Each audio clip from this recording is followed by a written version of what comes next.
Camera's rolling.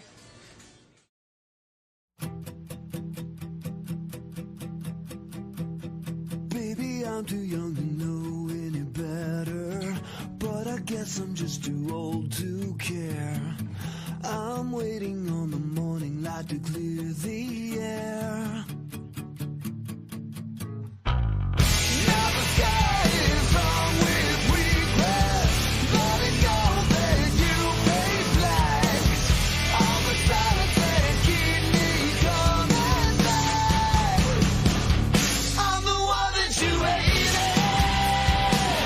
You know, the one you didn't want to believe. The one that you hated. Take a look at it now. I'm the one that you created. The one that you hated.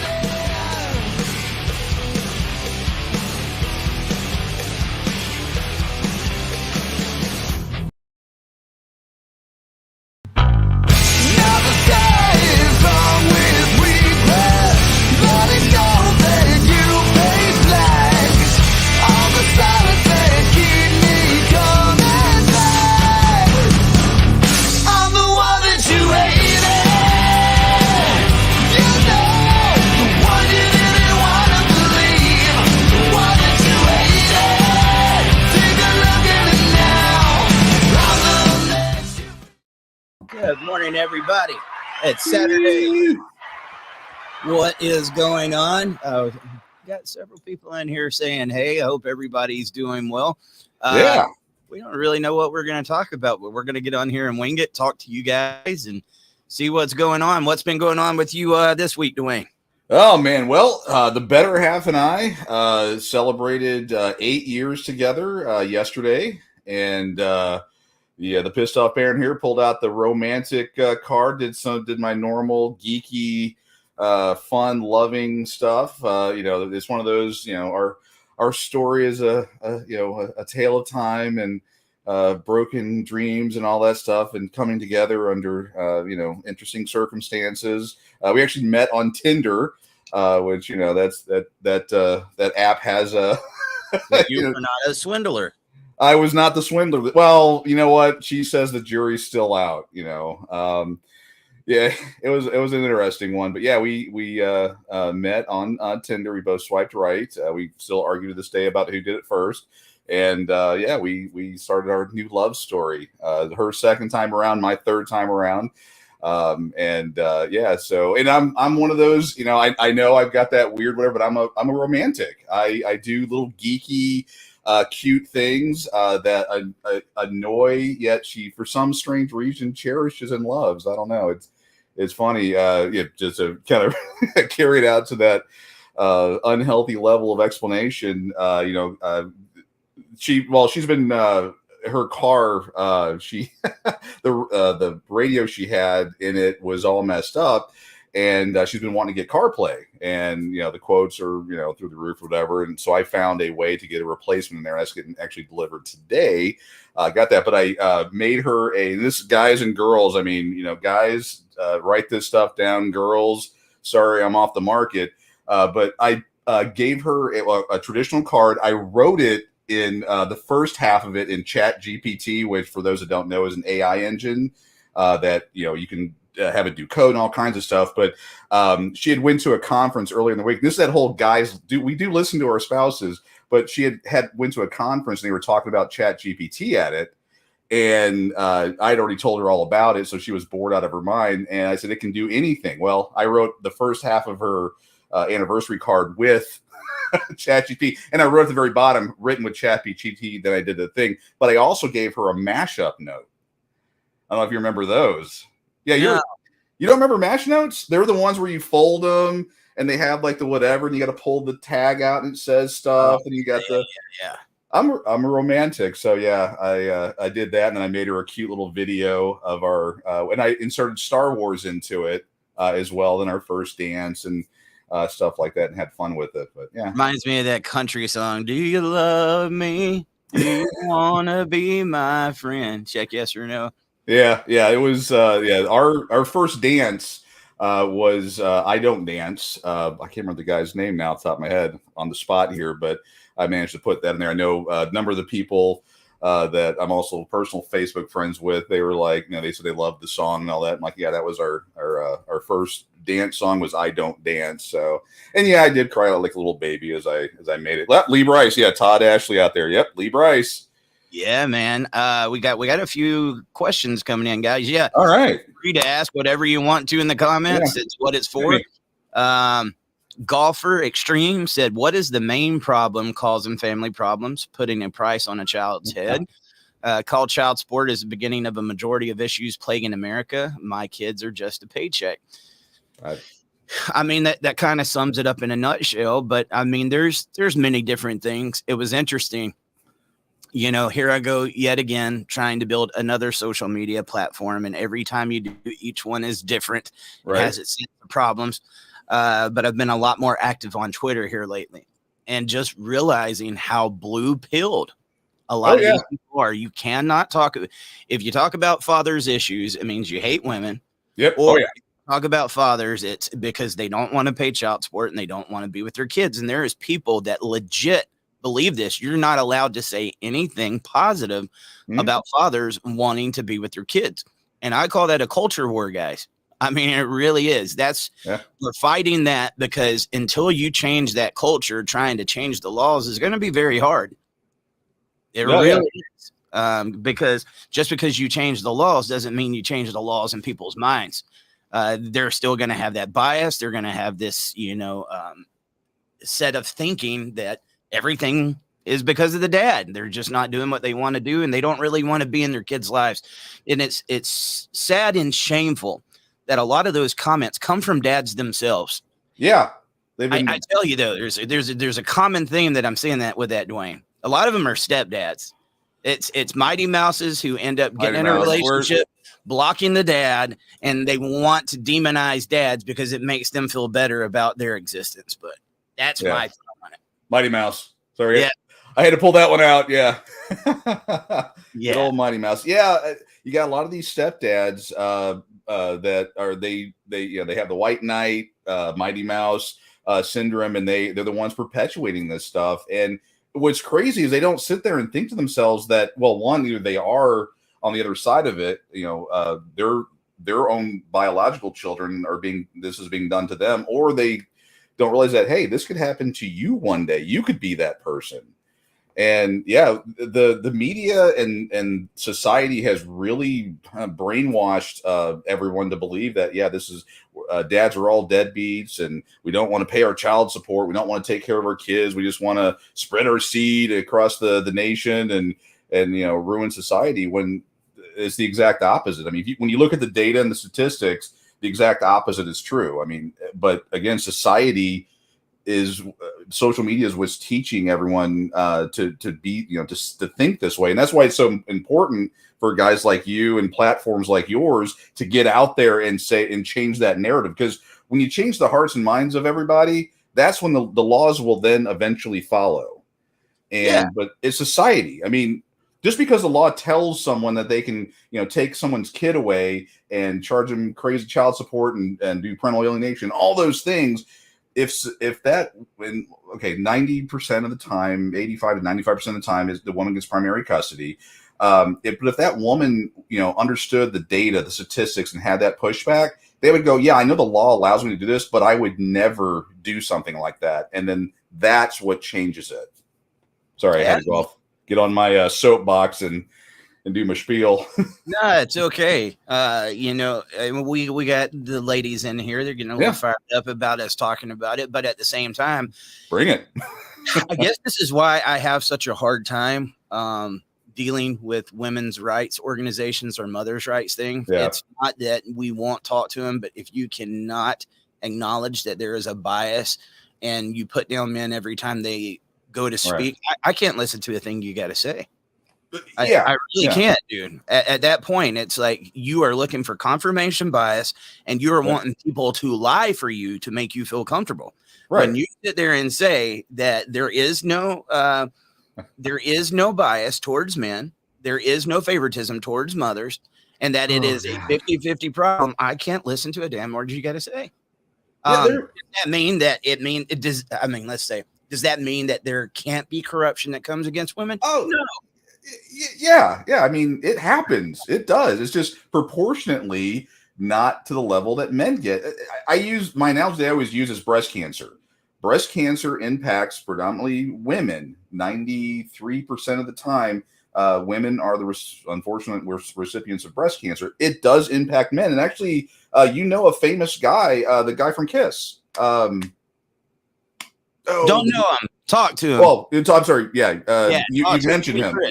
Peter Criss. Yep. He got breast cancer, but you never see that. But and guys we're okay with it. We understand that it predominantly happens to women, but it does happen to men. We get that.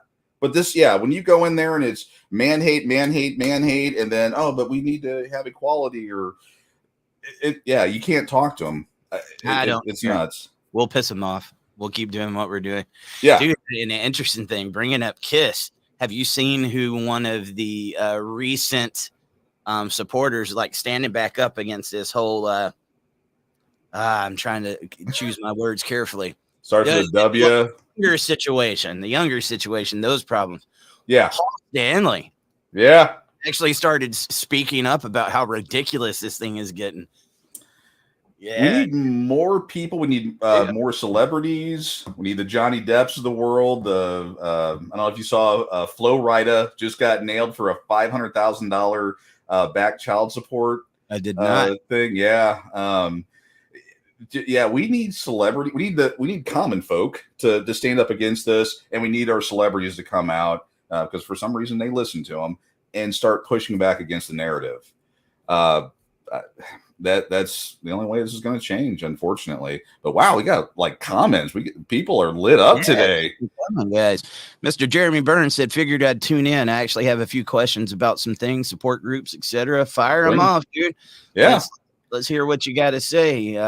Mr. Ashley, Facebook asked what turns men off. 95% of the answers come from women, and women arguing with all the men about what it is that turns them off. It's pathetic. You are 100% right, dude. Yeah. I don't know why these people end up on a dad talk page anyway. But this one of the stupidest things I've seen is the women that show up here saying, "Why do you talk about dads all the time on freaking dad talk?" Didn't a popular the world is supposed to revolve around you, baby. That's what it's supposed to do. We are all just supposed to bow to you and make everything about you, right? And if the conversation is not about you, they need to switch it up because they're doing something wrong. That is the entitlement out of some of these cupcakes, dude. Yeah. It's in the name. Dad Talk Today. It's in the name. It's like what's his name did when someone questioned him about the Boy Scouts. He goes, "It's in the name. Dad Talk Today." It's interesting because we'll see a lot of pushback from women. They'll come in and go, "Well, what about this? What about this? What about this?" I had previously made a few videos about it. Because they would say, "Oh, well, you never talk about women on child support," and it's like, or who gets custody. And I said, "Well, here's the data. When I say, it's predominantly a man issue, this is what I mean by that. The statistics show 93% of the time, women get primary custody. I just did a thing a couple weeks ago. I'll be kind and say 90% of the time, women or men are the ones that are ordered to pay child support, alimony." And all that, and they say, "But you need to, say it's about women." It's not. And we've had people, come out and say that that men get preferential treatment in court. I mean, these people actually believe it. It was a woman that said it. I don't want to turn this into a. What is a woman? Huh? What is a woman? What is a woman? Yeah, and if you haven't watched that documentary, highly recommend watching that. Can anybody in the chat, can you answer what is a woman? What is a woman? Let's see. It's it's a trying to remember. Now we'll take this in a whole different direction if I start. Go ahead, dude. I'm curious. What's your answer to that, Dwayne? Oh, I was going to make fun of the what people have said. Well, it's a broad spectrum. It's whatever you want it to be. It's it's however you feel this day. It can't be defined. I love what that lady that Walsh asked that to. He's like, "Can I ask you what is a woman?" He's like, "Yeah, Good question. Good question. Yeah. I'm not a woman, so I can't tell you. So they could not answer the question. At least he was being honest when he said, "I'm not a woman, so I can't answer that question." At least he They was being thought he was honest. serious. You know, a lot of people caught on to him. The funniest part was like, you know, he's like, "How do I know I'm not a woman?" He's like, "I've watched Sex in the City." Yeah. Yeah. I've cried. Sit there with his big beard. He's like, "I've Yeah. watched Sex in the City." Oh, good question. See, that is the question. You know, it doesn't seem to be going so good for Target right now. You know, you and I are syncing up right now because I was like, all right, how can I insert what's going on with Target? The was it Ben Stein? I always mess his name up, but Ben Stein, when he did his little skit at the Target, when he did his Tucker skit, and not Carl, or not Tucker, the Chris Tucker, or Tucker Carlson. He did a tuck at Target. I don't know if I can say that on air. Dude, how crazy is it that we would have something that pushes itself on 4-year-old boys Yeah. tucked in their underwear that also had Satan on the outside of it? It's like, Yeah. how could you not be more obvious that there is an agenda going through? But man, I've been going down the rabbit hole lately with this Vanguard and ESF funding. If you haven't looked into it, guys, check it, because I could never understand like why. There's a couple of things that blow my mind with this. You see, you know, typically the people that support that also say they're against capitalism. Yet it's some of the biggest corporations out there that they support that is pushing the wokeness. Huh. Right? Okay. Yeah. So even though they're worth a lot of money, they have to have operating expenses, which comes from a certain type of funding. Now go in and see where that funding comes from. Why is it being targeted towards kids? Dude, when somebody starts doing that as a child and you start getting them these operations, they become lifelong customers of Big Pharma. Right. Lifelong customers. Yeah. Yeah, talk about Title 4D. Jeez, guys. And you know, I would tell it to the movement right now, why is this such an important issue? Because this issue is a hot button issue. And if you want to get attention on what's going on, this is one of the ways to do it. I honestly believe. For those of you that did not get to see it, I did a podcast a couple of days ago. I only posted to Substack for obvious reasons. Please go over there and check that out. Harrison Tinsley, he was just on the Daily Wire. 3 years old, man. His son is 3 years old. 3. Mom claims to be a non-binary. And now it's saying that about the boy. And the boy will literally get mad if you say something. He's like, I'm not a girl. I'm a boy. But still being allowed to get away with it. What state would you think something like that would be going on in? Does it involve cowboy hats and... No. No, we're not there? Okay. No, it's the most obvious. Oh, California. Yeah. Okay. Sorry, with what's been happening down here in Texas, I'm not shocked. No, If it I'm would've not. been here, yeah. That's what's crazy, man, is most people think it would not happen there. And I'm like, dude, Texas is not that It's far happening. from California. It's happening. It is, man. But what's sad is the amount of dads that are now reaching out to me about this, dude. Oh. My inbox is getting flooded and I don't know what to tell them. I'm like, we can put some awareness and stuff on it, but that's one thing I've been picking everybody's heads. Like, is there an organization that you can talk to? Is there somebody that you can go to for help? Is there anybody that's organizing? There's nothing. No. And as you found out coming down here a month ago, the other side's organized. Oh, dude. Yeah, we got some stuff to talk about what went down in Texas. Some good news. I don't know what the motives was behind it, but tell everybody what happened to the retroactive child support. Oh, gosh. That was, if you want a good laugh for the day, I'm going to put in my own personal spin. There's actually a video out there that I made about it, but my own personal spin as far as what happened. So back in 2017, I think is when I started reporting on it. The retroactive child support bill was starting to be introduced at the legislative level, at the Fed level. And what that means is basically at the moment of conception, there was child support due. They can put an order in to charge that 9 months preconception. It was going to cover prenatal, carriages, baby formula, wipes, car seat, all that stuff.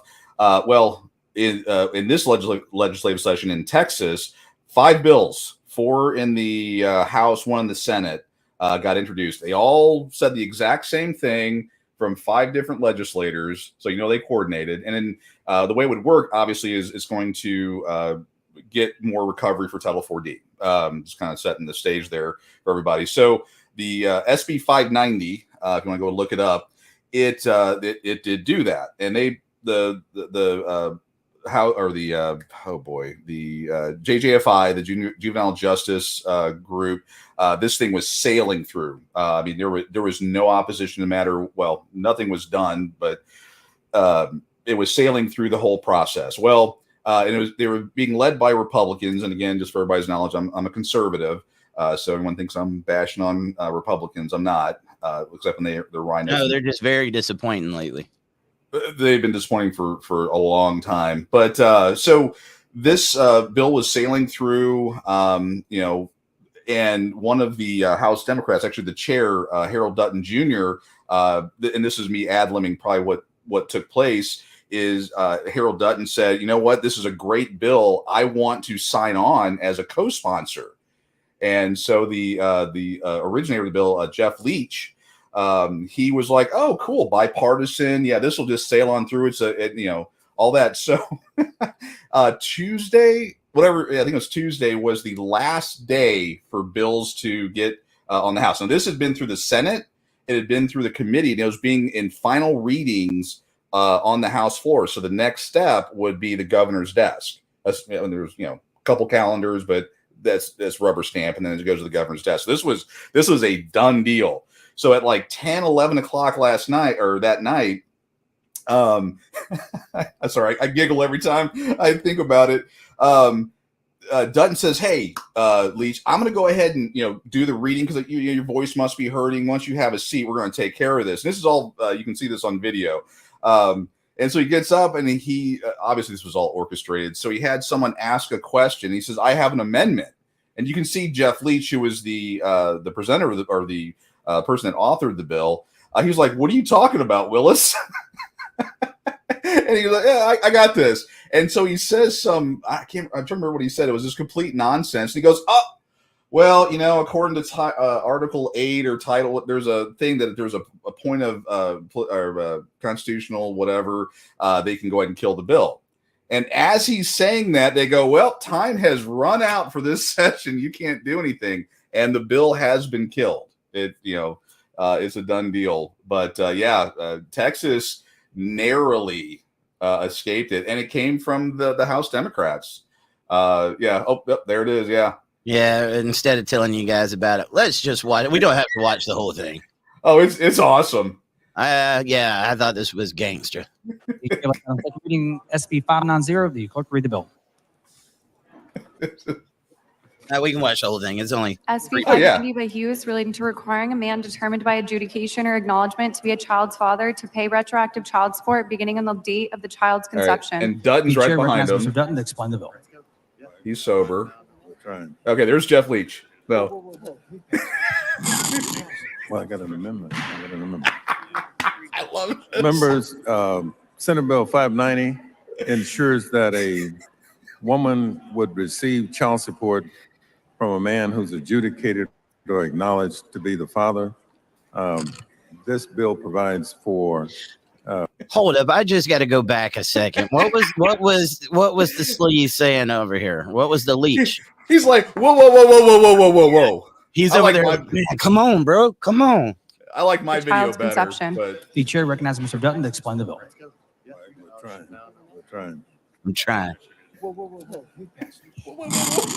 Well, I got an amendment.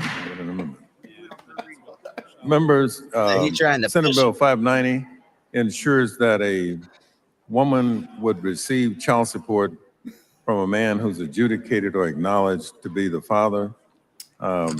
This bill provides for reimbursement for reasonable and necessary medical expenses incurred during gestation. Mr. Speaker, Ms. Collier, for what will purpose? the gentleman yield for The questions? gentleman yield for questions. Yes. The gentleman Okay. yields for questions. I just want to make sure I understand what your amendment is doing. So what you're saying is child support will be assessed as soon as there is a fetus that's conceived? Ms. Collier, I have an amendment. Would you let me lay the amendment out? Because I think what you're asking me about is the amendment. Okay, All right? thank you. Okay. All The orchestrated. following amendment, the clerk will read the amendment. Amendment by Dutton. The chair recognizes Mr. Dutton to explain the amendment. Thank you, Mr. Speaker and members. Essentially, what the amendment does, it distinguishes that the retroactive child support is See, from the she knows. guideline-based support by limiting. Okay, let me just, is that not Cook standing right beside Dutton? That is Cook, and I still say he's a ninja. Because he's a Yeah. Republican, Yeah. and he's all like, it reminded me of A Christmas Story, that thing where Flick was out there and had his tongue on the pole, and the teacher was Yeah. asking them, and they're all, I don't know what you're talking about. That's Cook. Yeah. I trust a wet fart more than that. The support under the section 154, Mr. Speaker? 1544. Ms. Collier, for what purpose? Will the gentleman yield for question? Would the gentleman yield for questions? I yield, Mr. I'm Gentleman- sorry, I didn't hear anything you just said. I Will you can't hear repeat you. the entire comment? I didn't hear you. I couldn't hear what you said.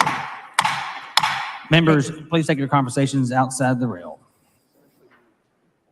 Okay, so tell me what your amendment does.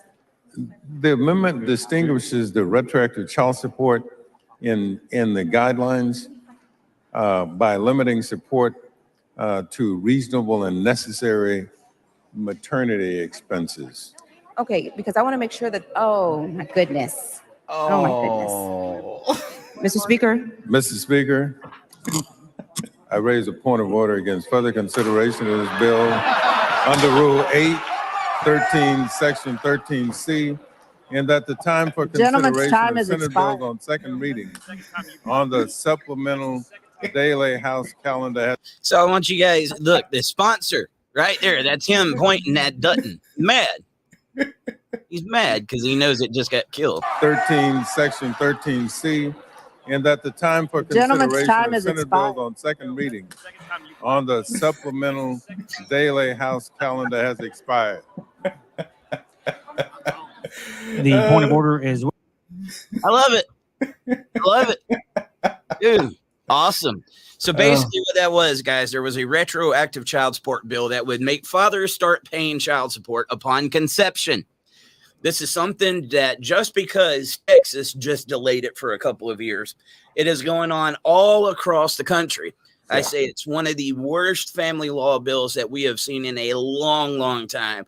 I'm going to tell you, it was getting really depressing on this show. Me and Dwayne have talked about it numerous times, and it didn't feel like anybody understood the magnitude of what that bill was going to do, and it felt hopeless. I honestly thought we would be sitting back watching that thing pass. I had a video ready. This Harold Dutton is a superhero, man. He's awesome.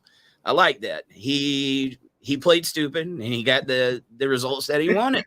I don't care what the letter is or the color is beside your name. I think he was a Democrat. He is, yeah. Yep. So that's why I tell people you can't just go cut and dry. The conservatives act like they're taking up for fathers, but then there was bills that was going through that was going to do this, which they would have made a lot more money off of. Might I also add, standing right there beside Mr. Dutton is why I asked, there was another representative that is supposed to be sponsoring your shared parenting bill. That is also connected with the Texas Family Law Foundation, who is the lobby that kill these bills every single time. I think there has been strategy that we need to be nice and see if we can play politics and get these people to do what they need to do. I think they need to be called out for the scum that they are. Oh, definitely. Yeah.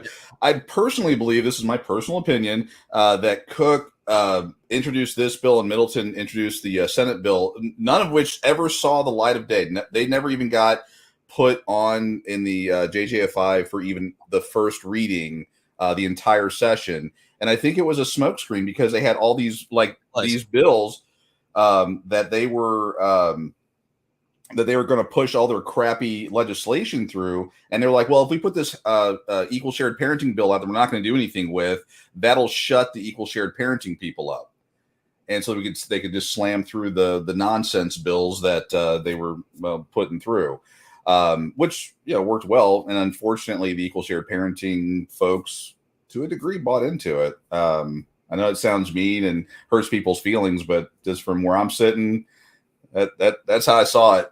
But yeah, Cook. Cook is a lifelong member of the Family Law Foundation. He got his butt spanked last go around in HB 803 because he was an opponent. He talked against it, and those videos are out there. And then when he got called on it, he was new, so he didn't realize how politics worked. That the constituents, that there's not enough of you, that you can do whatever you want to. So he's like, oh, I'll write the new bill. I will write the equal shared parenting bill, and we'll make it happen. And then obviously over time did what he did, and the equal shared parenting bill had zero chance of moving at all because there's no need to. But yeah, that was a fun one. And what was weird is that Indiana actually had passed the retroactive child support bill about back in 2019, and their version of the Family Law Foundation is trying to get it deleted. Sorry, YouTube, get it deleted because it is so horrible for fathers. They even realize how bad it is because all the things that I and a few others came out and did this Chicken Little Skies Falling. That's where we were getting our information, was from Indiana. That's the crap they were doing. 40 years of postpartum recovery time. So the woman, after she, pops out the little crotch goblin, she can sit on her butt and claim postpartum depression for 20 years. And then the dad has to pay that money in addition to child support on that. That's what people didn't, I don't know why, but people weren't cluing into those parts of the bill. These politicians, which are mainly attorneys, are crook, liars, and thieves. That's all it is. And you said scumbag wrong. Yeah. These bills come through to financially handicap you guys to the point where you can't really fight. And if you do, by the time you're done fighting, you won't have anything else to fight with. And then they can outspend you. It's meant to make you slaves. And in a better sense of the word, man, that's what it feels like. You are a slave to the system. Well, what they did to Jeff Younger. Your documentary's coming out here soon. He tried to do everything right. He tried to go down and become a member of the House to, talk about these bills. They were so scared they gave his opponent, who had no experience, $1 million? Some large sum of money. $3 million. Yeah, $3 million to fight against Jeff Younger. And they also introduced a bill that if you owe child support at that level, at the House of Representatives level, you can't hold that position. Why would they make that bill? Because they can. Yeah, I called it the Jeff Younger bill. Yeah. But they make these bills because they know that they can, and we have got to have an uprise that when this type of stuff comes through, they're outed. Like that with Dutton. That should be going viral right now, dude. Honestly, Dade Phelan was drunk. The guy that was pounding the huge gavel, he was drunk on Tuesday. I heard about that. And this is where we're getting all the fun politics of Texas. Nothing's happened to him so far. Now Paxton who's the Attorney General for Texas. He's calling for his resignation, which oddly enough is happening on the same day. Well, today. There's a vote to kick Paxton out of the Attorney General position, which is led by Dade Phelan. It's one of those. It's a rabbit hole. You keep going further down, you uncover all these things. But our legislative, they are in it for their own needs 99% of the time. There's the occasional bill. There's a bill that I don't know if we can talk about it publicly yet, by one of the good folks of Dad Talk Today, has single-handedly put through that was one that, one, surprised me. Two, I'm so happy if it goes through all the way. I'm glad it happens. I don't know if we can talk about it yet, so I'll just throw a teaser out there. but every once in a while a good bill gets put through, but most of the time, no. So I'll just speak about that. Dude, I think that's awesome. That bill is needed. Oh God, yeah. It threaten the system is my thing. And we will help you on this one, but you better not oppose me on this one. Right. Because the same people that are supposed to be getting that one through are back in this retroactive child support BS. Yep. Yeah. That speaks loudly enough, man. And that's when you see the smoke and mirrors and the political theater for what it really is. It's meant to look over here or not over here. Yeah. You see what I'm saying? Good cop, bad cop. Oh, yeah. Stuff. It's WWE wrestling. I mean, if people do not believe it's WWE wrestling, I don't know what to tell them. Some of this legislation, you shouldn't have to be getting bills passed to protect some of the things that we're seeing right now. I mean, and I'm going a step further in saying no father should have to pay a penny to have rights and time with their children. Right. None. Yeah. It's just the bottom line. And the fact that they make you is entirely sexist. Mm-hmm. I mean, the whole family court construct is completely sexist. It is up to the man to go and be able to prove himself worthy of seeing his children. Right. And they put everything under the best interest of the child, which is never the best interest of the child. If they read the research and they read the statistics, they are doing the exact opposite. For money. The best interest of the child. Absolutely. For money. Yeah. So it's smoke and mirrors. It's political theater. Look over here. Don't look over here. And, I think man, I get entirely negative when I start speaking about it, but it's my truth. It really is my truth.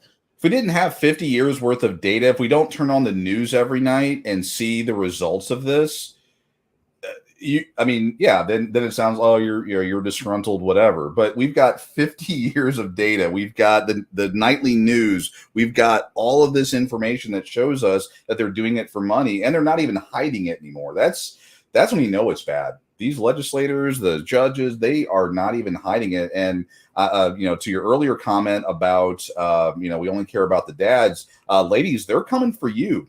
Now they're doing it. We had a story out of Tarrant County where a guy is getting his ex-wife's rights removed from her child. There was a report that the kid wasn't doing well in school after a divorce. Shocker. A kid's emotional well-being doesn't do well after a divorce, and it usually shows up at the grade school level or in school. And they're doing all kinds of weird stuff to her. I've read some of the documents, and I can't even wrap my head around it. But they're removing a woman's right. She hasn't seen her kids since December. I mean, it happens to both sides, predominantly to men, 90-some-odd% of the time. But ladies, they're coming after y'all too. They don't care. They're going after the green. They don't care if you're a guy or a girl. They just want the money. For so long, the feminist movement has been at the top of the mountain with their rights. They're about to get knocked down a notch. We're seeing it today. I mean, we are. Well, I mean, who was the girl that you interviewed? Riley Gaines. Yeah. I mean, where was the women's blah, blah, blah, this, that, and the other when some guy beat the crap out of her in that locker room? Oh, he didn't I'm sorry. identify as a guy. Oh, okay. So okay. All right. So I guess as long as you don't identify as a guy, they can't consider it, male on a woman. So I'm trying to remember names here, but Ike Turner, if I don't know if he's still alive or not, but back in the 60s when he used to beat the crap out of Tina, I'm sorry, Tina Turner's passing affected me quite a bit this week. I was a Tina Turner fan. But so if he just would have identified as a woman, it would have been cool. 2023. Good to know. See? I mean, according to what decade you're in, dude. Yeah. Huh. Okay. Mr. Todd Ashley said, why is getting rid of no-fault divorce an attack on women? I mean, you want to? I'd love to take it. Okay. It's technically it's not. The problem is that, and this is actually was in the Family Law Foundation's documentation that they sent out to everybody in Texas when the Equal Shared Parenting Bill was introduced, is that women earn less than men, and if you give equal shared parenting or no fault divorce and all the stuff that happens from that, then women will then be even further destitute because they then rely on that money to survive. And the They data, rely on a man. I thought they didn't need a man.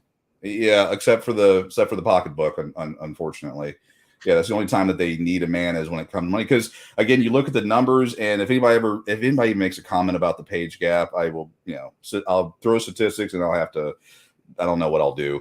I think it's been dispelled. People just still use it. Yeah, I mean, if you believe in the pay gap nonsense, I don't know, Eric, if you do or not. You are you are mental. But Men make up 93% of workplace deaths. yeah, We're not working the same jobs here, guys, and we don't go on maternity leave. There's just little things like that don't become a part of that discussion. And right now, you're seeing the effects of people hiring based on identity politics rather than who is best suited for the job. So, we have a lot to talk. My oldest son, he's 22, and I'll try to keep it low so he doesn't get in trouble for this, but he works for a offshoot of a university. He got in trouble because he did not pull in someone for a job. They can pull from a pool of people. He got in trouble because he didn't pull a person that identified themselves as they them to do a manual labor type of job. And he kept arguing. He's like, guys, the type of work that this person would be required to do involves physical, lifting 100 pounds, things that this person obviously couldn't do. And the person sitting right next to him that I did pick, weighed 300 pounds, lifted weights, and could do the job. And they said, you still need to hire you still need to pull the they, them are in. any politics. Yeah. And it goes, I mean, and bravo for the women that are breaking into certain fields if they're able to do it. Again, let's just pick on firefighters. If your name's Bertha and you're 300 pounds and of muscle and you can lift a hose and go up 10 flights of stairs, whatever their whatever is to get the job, and you can do it, knock yourself out. Great, best person for the job. If you're a 100-pound little weakling and we've got to then reduce the qualifications for you to get the job, no. I mean, I want to know that if my fat ass is sitting on the whatever, my house is burning, I want, John, the weightlifter, to come in and haul my fat ass out. I don't want, Susie Q, 100-pounder, coming in there, texting her, her boyfriend to come get me. There is no way my wife is carrying me. If something was to happen to me, I had a stroke or something fell on the floor, she's going to have to call 911. And I hope it's not somebody the same size as her that shows up. Yeah. I know I got some weight on me. That's just not going to be working, dude. But again, that's where we're at. And I've seen several comments on the thread today saying it's sad all of this even has to be a discussion. I'm with you, dude. But it is a discussion. Like I said, I believe there is a lot behind it. This is why fathers were a target, because this could have never got to the point that it is with strong masculinity, dude. Oh, yeah. Never gotten to the point that it did. If traditional families and that there was a father being the head of the household, it would not have gotten to this point. I don't believe it could have. If the men would have stood up and the men act like the men, and I say that in a nice way. If you have any trackers, they're going, whatever. But if the men were to be men and run the household the way it's supposed to be ran, we would not be having this conversation today.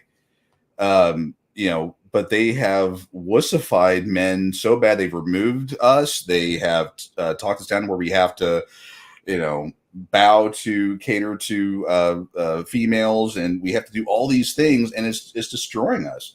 But I would say that though the men need to be men. We need to be the head of the household and make decisions and run the households. I see a lot of men today. I mean, I do a lot of court watching and stuff, and I see these kids. I don't even call them men. These kids that I'm like, who the hell raised you? Dude, I mean, I could be out of place for saying this. I don't think so. Do you know what the new thing for boys is? I guess it's been around for a little bit, but I've been seeing it more lately. You know, my wife's a hairstylist, so perms. Well, okay, those guys got perms back in the 80s. That was during the I didn't think it was masculine then. Dude, perms. perms. And then look at the clothes. Just that, like, Oh, I yeah. noticed this a long time ago. They're bringing like attention to what's going on at Target now, but I'd say it was like a year ago I went in Target because it was the only place that I had to go into where I was. Right. And I went to the boys section and nothing looked like Yeah. nothing. It Yeah. was all feminized. And it's little things like that that they chip away a little bit at the stone, and then you end up where you are now. Yeah. And they say stuff like they'll say like, why are you so afraid, or are you offended by LGBTQR TV in this area? You know, why are you so offended? It's like, I'm not offended. You're kind of they. But can we say the same thing about these people? They are offended by us having a different view than them. Right, yeah, but we just need inclusion. Well, okay, include my opinion. Absolutely, that's not allowed. Right, yeah, everyone's opinion is okay as long as it's ours. What does that sound like? We are pushing the limits on today's show. All right, let's go. All right, Jeremy Burns. He said, looking for some support advice groups around the greater Kansas City area, dude. Ooh. Well, which KC? Anything in Kansas City besides open fields and tornadoes? Yeah. I'm in Georgia, dude. I can't talk much, but not really, dude. I'm not. You know, some of the cities do, but I can't say, and that's not to say that there isn't one. If anybody knows of one in the Kansas City area, please let them know. But if there's not, Jeremy, that might be because you need to head one up. You know what I mean? I love the fact that we have these online forums. And let me be honest, dude, sometimes these online forums can get out of hand, hurt people, hurt other people. You're getting people in here that are obviously disgruntled. People talk to each other on the internet in a way they would never do. If they Mike Tyson. Yeah, they would never do that if they were in person. So I think in-person support groups would be amazing. We do have some online ones. I think the Dad Talk Today support group is up to like 35,000 members now, dude. Right. You can get in there, pick people's head, and it might even be a good idea to get in the support group for some of you that are listening right now and say, hey, who all's in my area? I would like to meet up with you. And then that's the way that you start organizing and getting people together. But nothing comes off the top of my head, dude. You got the Dad Talk Today support group. Maybe that's a way of forming one, because I obviously know there is a need for it. Yeah. Need for it. And you know what? You don't have to have hundreds of people to get into a support group, dude. If you can find one or two good people that you can call up and pick their head, or if they're just somebody that you can talk to, and you listen, for you guys that are looking for somebody to talk to, I want you to realize they're going to need somebody to talk to as well. So it's one thing to have somebody to talk to, but you also got to be a listening ear. Right? It goes both ways, yeah. And that's how you create support. Exactly. I'm pulling up one of my pages. I brought my Pissed Off Parent website down about a month ago now. But let's see. I may have, like, some of the states that I updated, I may have had an individual. I had, like, if I found a local resource or something, some tribe. But I would say for Jeremy and anyone else, the best advocate can be you. If you don't have one in your area, if you've Google searched and looked around, that would be something where you start one up. I mean, it could be as simple as you get on your local Facebook feed or whatever, your neighborly group, if you have one, and say, does anyone have any resources or anything in the equal shared parenting community? If not, start your own. It's as easy as going on to Facebook and typing it in. But Also talking about the Dad Talk Today support group. Free resource out there. Go there, ask questions, get support, get help. Please don't include videos and memes and stuff like that, because we're trying to keep that at a certain thing. Hopefully everyone's enjoyed the only having people asking questions or doing support versus what's happened at times in the past. Has been worked on to get that cleaned up. Mr. Whitney, I got to give it to him. He might have my favorite comment of the day, the most rock and roll comment that I've seen. And this is one that I align with 100%. But he said, what are we trying to legislate anyway? We already have inalienable, God-given human rights to be parents without intrusion. Right. And dude, I've got to agree. At some point in time, going around playing the political theater myself, it was one of those, like, how are we even here in the first place? We shouldn't be begging anybody for this. We are telling them that they have the control and the power to tell us how we can raise our families and how we're going to do it. Yeah. At what point in time did we give them that type of power? At what point in time does this movement grow some nuts and say, you're not telling me that anymore? Again, trying to get answers from these attorneys and these crooked politicians is getting us absolutely nowhere, guys. Right. It takes us becoming a group that has political power that says you are not going to step on us anymore. And dude, class action lawsuits, every one of these bills that come out seem to be sexist against men. How are we allowing them to put that through? At what point do we get pissed off, get rebellious, and say, I'm not playing your fucking games anymore, dude? There we go. That's what it is. I'm sorry. I'm going to drop the F-bomb today because this one gets me really upset. Yeah. Let's stop fucking around, man. Preach it. Yeah. So I'll tell you right now, Mike, he's one of the godfathers of the movement. Eric, you've been in a long time. I've been in a decade. The lawyers, the judiciary, the legislature, they're going to lie and placate you as long as they can. They're going to look at you dead in the face. They will pass a lie detector and go, I did not know about this. Wow. Why don't you do some research and get back to me? It is all meant to just push you away and push you down until you get frustrated and walk away or give up. And they'll play these games for as long as they have to. That's their job, knowing exactly what they're going to do. They've had the data for at least a decade on what's going on. They will continue to look you dead in the eye and say, I did not know this was happening, with a straight face. And if you talk like I just did, you're just this angry guy. Yeah.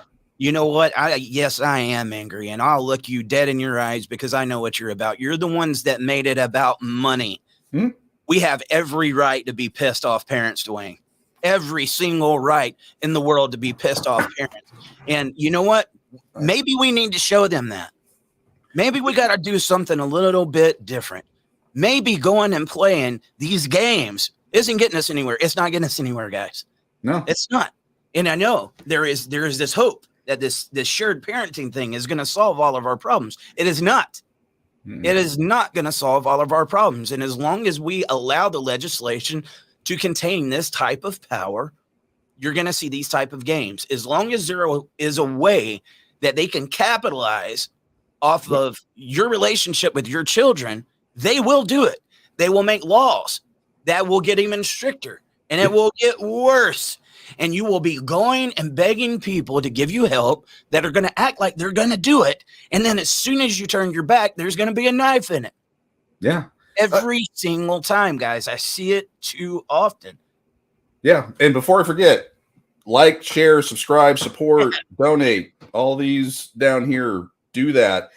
Just to let you know how crazy and over and just out of touch that they are.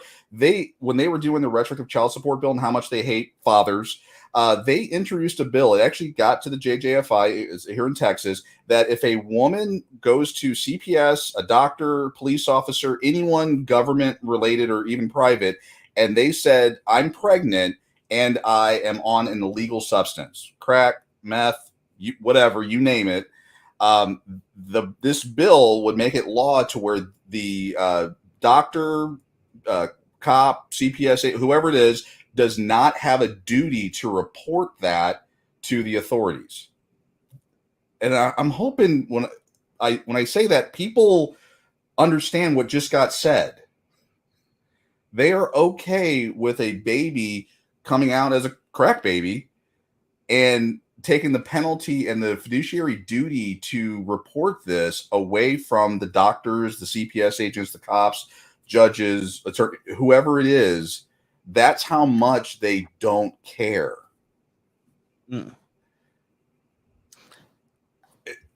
It's one of the, it leaves you speechless. Again, I hope people, when they were hearing this, they're as disgusted as I am. And if you're not, go back and watch the video again, because there's just no other way to explain that. A woman, they're wanting to make a law where a woman can walk in and say, by the way, I shoot up every single day. I'm 6 months pregnant. I just wanted to let you know. And that law would say the doctor does not have to immediately call CPS.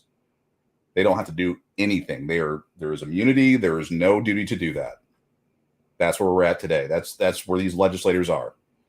But dude, to see this evil and this corruption and the games that they play, and to turn a blind eye to it just because you're afraid of upsetting some people, makes you an accessory to the madness. Yeah. Is what it does to me. If you sit by and you're complicit, you're responsible.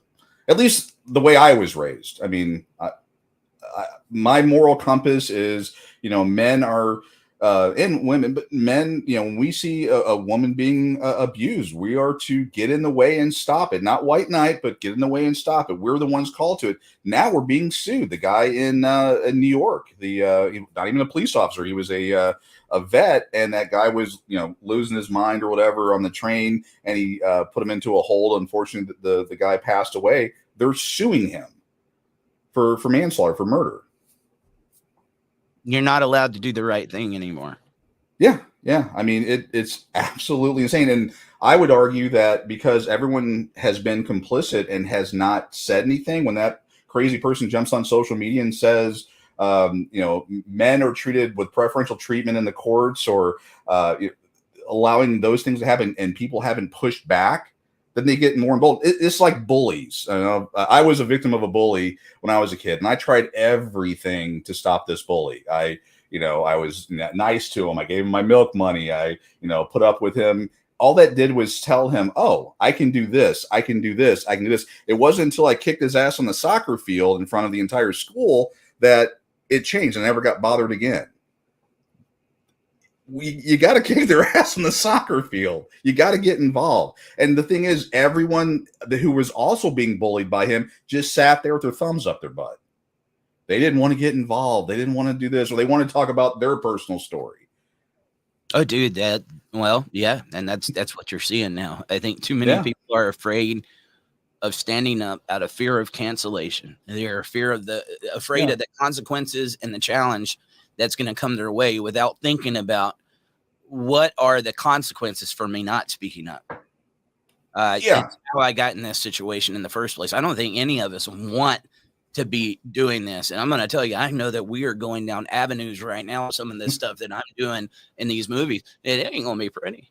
I know what comes along with it, but I can't shut my mouth on it. I know I'll probably be shunned by a lot of people for saying that there is no relief inside of the political system or inside of the court system. Well, I get that. Can we talk about what happened to you socially when you did your talk across America a couple years ago? I don't know if you want to jump into that, if that's too politicized. When you went to all these places and you met with people at various legislative backgrounds and R's and D's, and what happened? I don't want to put you on the spot there, but oh no, I mean, I have interviewed probably more politicians around these issues than anyone. I don't know that, and I could be wrong. I'm not. That's not a bragging. That is not a bragging thing.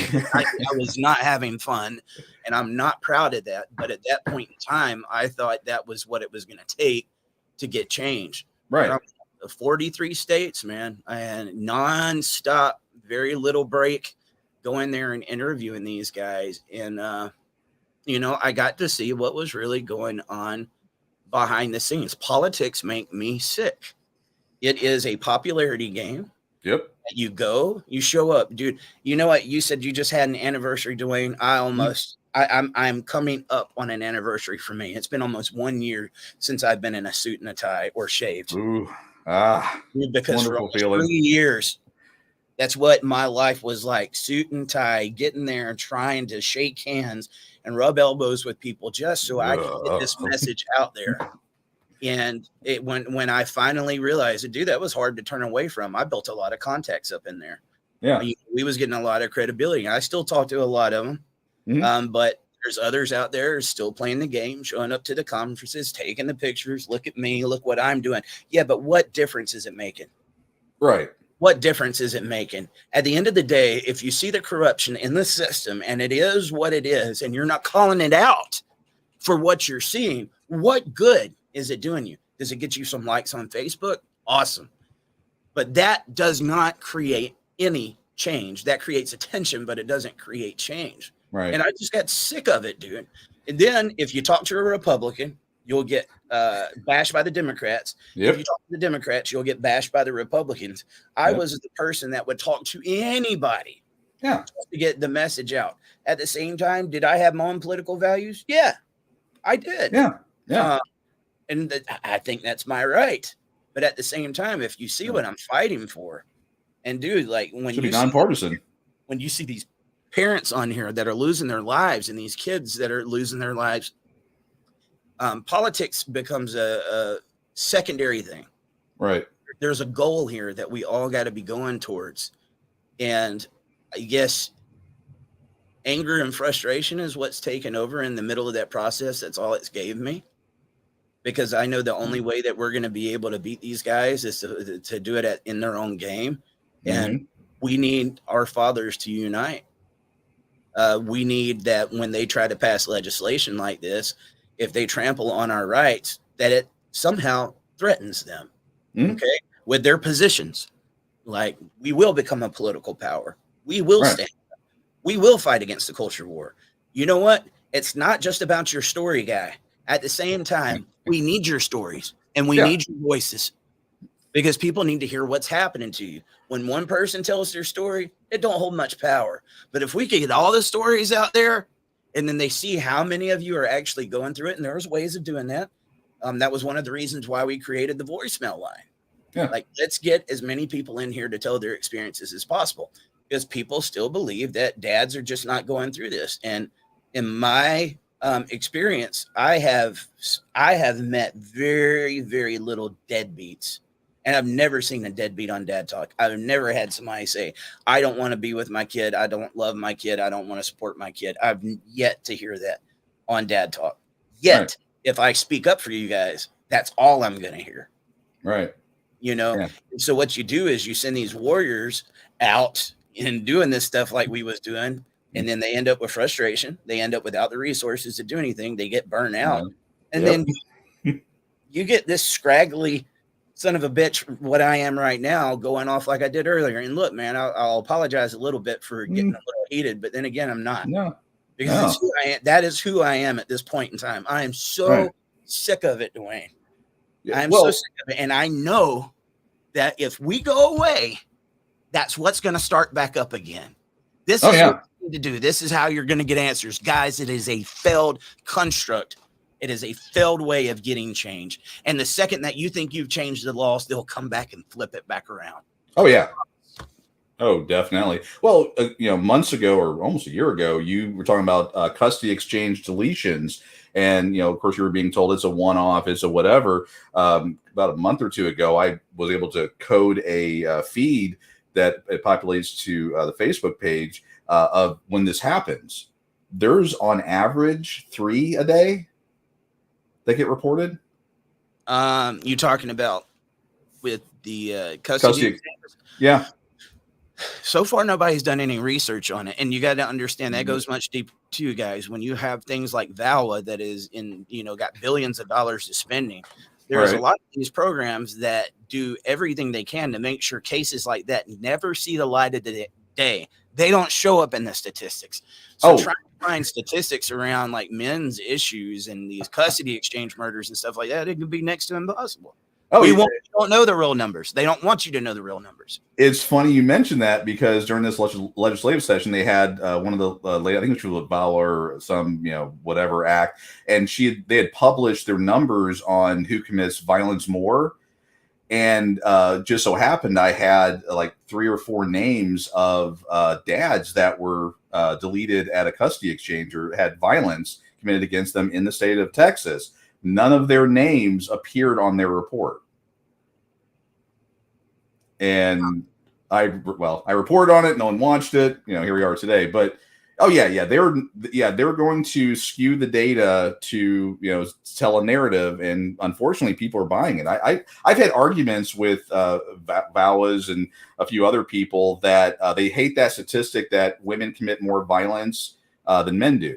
That data that came out, and I show them the statistics and the data, and I said if you remove insertion grape, boy, I have to watch my language here. If you remove that as an option, because only one sex can do that, of course, who knows what will happen here in 2023, that statistic then becomes accurate. But if you insert that statistic overall for the last 40 years, men do commit more violence, but because of that specific statistic. And they'll argue tooth and nail. Well, that's all BS too, man, because how many of you guys out there have been a victim of domestic violence? Oh, yeah. You never said a word. You never reported it. Oh, yeah. And that's why I understand why guys don't report it, because they're afraid of it backfiring. Embarrassed, yeah. Because we're not reporting it, this is allowed to continue. And when you got billions of dollars going behind that VAWA, what do you think those billions of dollars are going to? Yes, a lot of it's going to line people's pockets, but it's also going into making research and statistics that show that that is continually a problem, so we can continue to get the funding and continue to get this thing going. We've had VAWA now for over 30 years, but it still keeps getting reauthorized, and it's still a bad problem as it was early on. Why are you giving these $1 billion of funding and you're not getting any results? At what point in time do we say this program failed? Why isn't there a Violence Against Men's Act? It's not here to give you accurate statistics or to show you reality. It's here for an agenda. And we are a part of that. And so the only thing that men can do is, and it feels like nothing sometimes. What do we fight back at that billions of dollars with? What do we fight back at that research with when we don't have any researchers or statistics? How do we fight back when we don't have the resources to go out there and make the media? We go to politics because we hope that they are the answer. And I'm going to tell you, politics remind me of family court. It's exactly what it does. They are one in the same. People keep going to the same avenues. So then when you feel like you're failing there, let's teach people strategy and how to win inside a family court. The odds are stacked against you guys. Yeah. So that's the thing. That's probably why I haven't been able to do the show as much lately, is because that's just the truth, dude. Nobody wants to hear that. Nobody. Well, you get to the end game. You go, well, I can't get the support for this. Oh, I can't get this. Well, I make a documentary. No one watches it.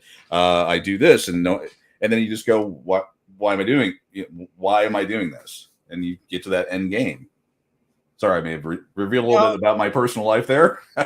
No, I mean, dude, it's out there. I know there's guys that want to see hope, but the only way that you can change things the way they need to be changed is by telling people the truth.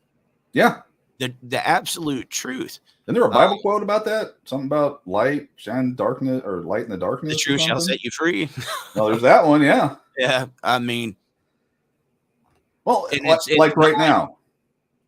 I do want to put this out there, Dwayne. I am not dumping on any efforts from any of the advocates. Oh, yeah. Yeah. Know the blood, sweat, and tears that you guys put into doing what you're doing. If anything, when I do this, it's not poo-pooing on what you're doing. I'm pissed off because I know the work that you're putting in and I know what you're doing it towards. Right.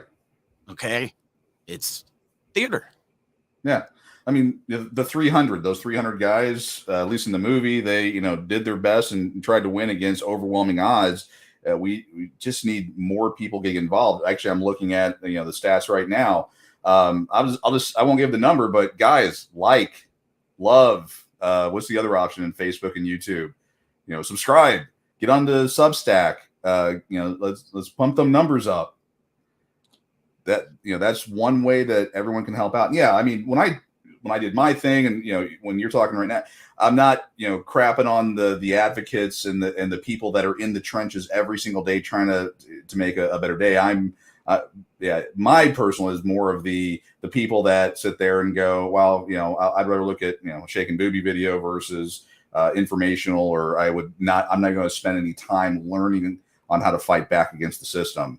My little tongue-in-cheek one, SB 590, the retroactive child support.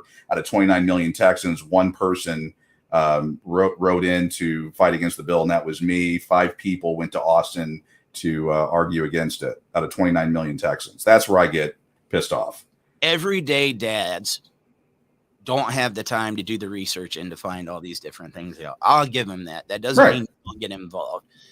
But again, changing how you do things. One of the most successful things to show what these selective women, which is a lot of them, do when it comes to these family court cases. Look up Caleb Leverett on YouTube.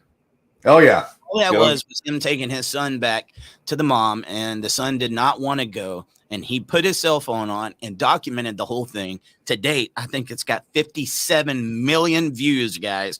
It just celebrated a decade. 3 or 4 times a year, that thing starts going viral. Was there any money or resources or anything having to be put in that? No.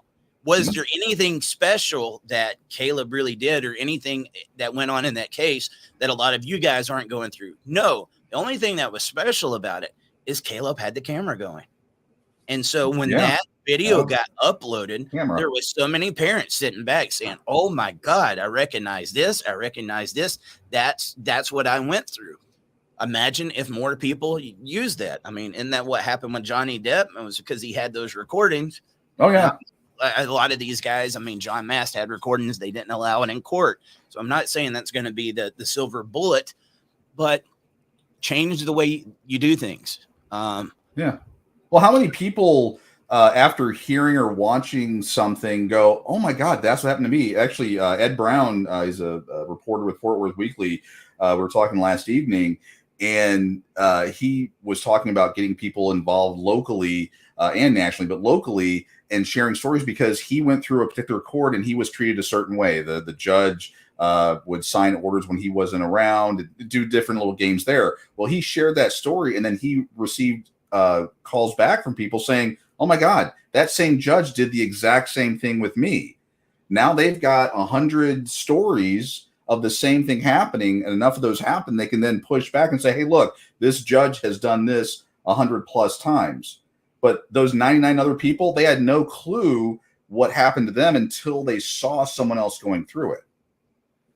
Oh, dude. And it's, and we go through the same cycles, because some people get in here and they'll get involved. And then when nothing seems to change, they go away. And then you get the next round that tries to do the same things. Right. Case in hand, it's I'm just going to bring some brutal reality to you. Superman, Kal-El. He said, how about a million father march in Washington? We have a right to be heard. All right, let me ask you a question. Who's putting it together? How many fathers do you think can afford to take away from work? Dude, have you been at the grocery store lately? Have you had to buy gas? And if you're paying child support and you're paying an attorney, how many of these guys do you think are actually going to make it to Washington? You do that, you might have a handful, and you'll be lucky if you get that.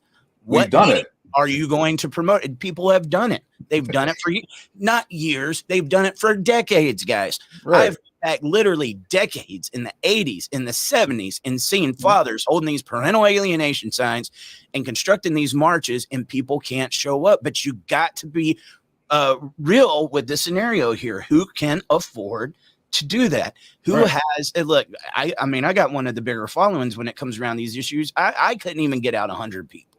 There is no way. And I could sit on here morning, day, and night promoting that. But how can people afford to do that?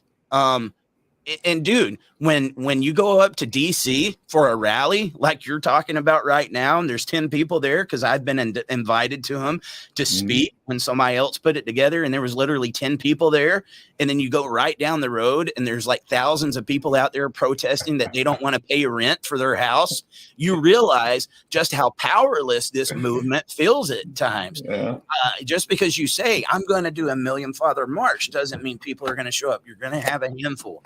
And that's not to knock anybody. We've got to be realists here.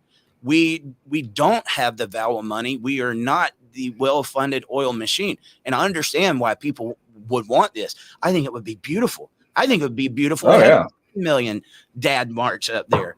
It's not in the cards. And you've got to learn to walk before you can run.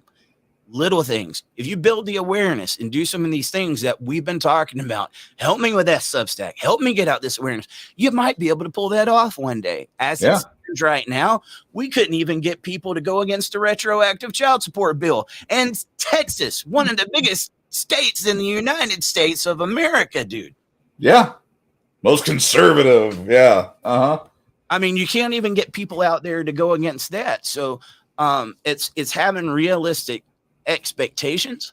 I think these algorithms, sometimes you guys are seeing a lot of stuff from other advocates because that's what you're looking up when you're on here. So you're thinking there's more support than there really is, when really you're just being matched up with people because that's what you interact with. When you get into the broad spectrum and you see how big the culture is against fathers and just how much money. Turn on the news. When you see how big Goliath is, dude, when you're standing in front of them, how well funded, well equipped, they are ready to fight a war. We're not. We can't even hardly fight a family court war. Yeah. Most of these guys can't even afford to go in family court, let it go alone, go to Washington and hold a political conference. We've tried to do stuff locally within 5 miles and get 3 people to show up locally. And we had, 100 people say, oh yeah, I'll be there. Nothing happens. I spent all last year having to bust my ass to pay back money to where I did a conference like that. You know how many family law people showed up, political people showed up, but I lost my butt, dude. Eventually what you do is you get these voices again. They come in here and they do these things. And when it falls flat on their face, they leave. Yeah. There is certain things that you can talk about. And I think if, it seems like every time we get on here, I start going into the strategy part of it. And I know that's probably not the most appealing thing that people want to listen to. But it's just being real. And I don't know that us doing this, Dwayne, is going to make a difference. Yeah. I'll be honest with you. I don't know that it's going to make a difference. It's definitely not going to make ratings. People want something big to be a part of. Well, so do we. Yeah. So do we. But it's not going to be built here on social media. We got to start building our own things, guys. We should be big enough to say, hey, we don't have to depend on these platforms in order to be able to create something of our own. We need to be able to get in touch with our people when we need to get in touch with our people, not just posting it on a wall and hoping everybody sees it. Right. It's about effectively strategizing. And dude, we need money. You want to do it? If you want to get stages, you want to get microphones, you want to get people out to DC, you have to get buses. You're going to have to, dude, there is a lot that goes into that. And that's just one event. You know what I mean? That's everybody volunteering. Nothing's going to change with just one event. Right. You've got to start a revolution, dude. You got to start a revolution. And as much as I have tried my best to stay away from it, you need a business model, because once you use the resources for one thing, you need to be planning your next, which is going to need more resources and then more build resources. on it. Yeah. I don't know any organization that's building upon that now. And I never wanted to be that guy, because I just like to be the media guy to come on and say, this is what's going on. Right. But we continue to do stuff like that. And I know there's people out there sympathetic to our cause. Yeah. I know there is. But 43 states. I had several politicians. There were some good politicians out there that wanted to do the right thing. But I couldn't give them money. And I couldn't give them votes. Yeah. Where's your guy from Jersey? Dude, they've came on here. We had Parnell on here not long ago. Parnell. Yeah. I have had on several politicians to tell you, dude, we're here, we're ready, but you got to have a voting block. And if we can't get these guys in office, it doesn't matter anyway. We couldn't get Alan West in office. Oh boy, that one hurts. Yeah, that There's hurts. a lot of them that hurt, dude. I mean, there really is. It's a lot of them that hurt, and I can understand if you can't tell my disdain for politics. I can't stand it. I think it's a swamp. But at the same time, if there's good people that are standing up and you're not helping to equip them in order to be able to fight, the only person to blame is ourselves. You know, and you can beat yourself up about it. You can stress about it. You can stay up at night trying to think of different ways to do it. At the end of the day, you do what you can. Yeah. I spent a decade doing it. That's the thing. Getting, I mean, I on the site before I took it down, I had the strategy. You can do it. I called it the Glocal plan. But I laid out how people can take it from their local community and build it. But yeah, getting people involved, getting in, actually, oh, wow, Ed Brooks and I talked about this last night, getting involved in your local politics. And like right now, our session has ended. I assume it's kind of roughly the same for other states. But whenever it ends in your state, take that time over the next 2 years, whatever your cycle is, to build your platform with those legislative people. Get in there after all this is over, and give them materials, have conversations with them, go to your local Republican, Democrat, Independent, whatever thing, and get your name out there. And if there's a politician that is screwing, for lack of a better way of saying it, your cause, go to those events, call them out locally. Anyone can do this. Couple of comments I want to touch on. All right. Ronald Nachman said, I'm listening. Don't be a defeatist. That's not being a defeatist. That's being a realist. You want us to come on here and blow smoke up your butt? I can do it. Or do you want me to be honest with you? I'm not going to tell the few people that could make it up there to go up there and expect this revolution and it not happen. Yeah. We've got to learn to do what we can until we can get to that point. And that's being a realist, not a defeatist. Nobody wants to go through more than the guys you're seeing on the screen. I can promise you that. I'd love to be there. I would love to experience something like that. It's my dream to experience something like that. If not, I would have left doing this a long time ago. But I can tell you, doing the same things and expecting different results is outright stupid. It's insanity. It is. Definition of insanity. But might seem comical. I don't think so. Jeremy said, I'm a musician. Guess I'll put it in a song. That's an out-of-the-box idea. I love it. I wrote a song for this. I'm just not musically cool enough to learn how to play the instruments to do it. But yeah, I wrote a rock song for what families are going to. Yeah, dude, that's one way of doing it. One of my bands I loved in the late 90s, early 2000s, Puddle of Mud. Yeah. The song Blurry. That's about an alienated father. Yeah. That's Wes talking about not being able to see his kids. Go back and listen to the words of that. There's lots of things. One of the most famous songs of all time. It's not parental alienation, but and I don't know why it never dawned on me, but Billie Jean by Michael Jackson is about paternity fraud. Yeah. Billie Jean. I mean, come on, guys. But the kid is not my son. I am very disappointed at Carnell to point that out to me. I mean, it was just so obvious. I felt like a blonde at that moment. But music, and it's not like that one idea is going to do it. But dude, that moves mountains. It does move mountains when everybody starts doing what they can in ways that they are good at doing it. Right. Use your God-given talents. That's why when it comes to this, my most important focus right now is awareness. Because I do like, how do you argue with what you're going to be hearing later on tonight, guys? These are some of the hardest things I'll ever have to do. I've been trying to prepare myself for it. No matter how many times I do it, it's just as hard as the first time I do it. I am starting to get used to it, which is scary. Tonight, a father who was alienated for 2 years finally got his day in court, got full custody. And when he got home, was shot by his ex's boyfriend, killed.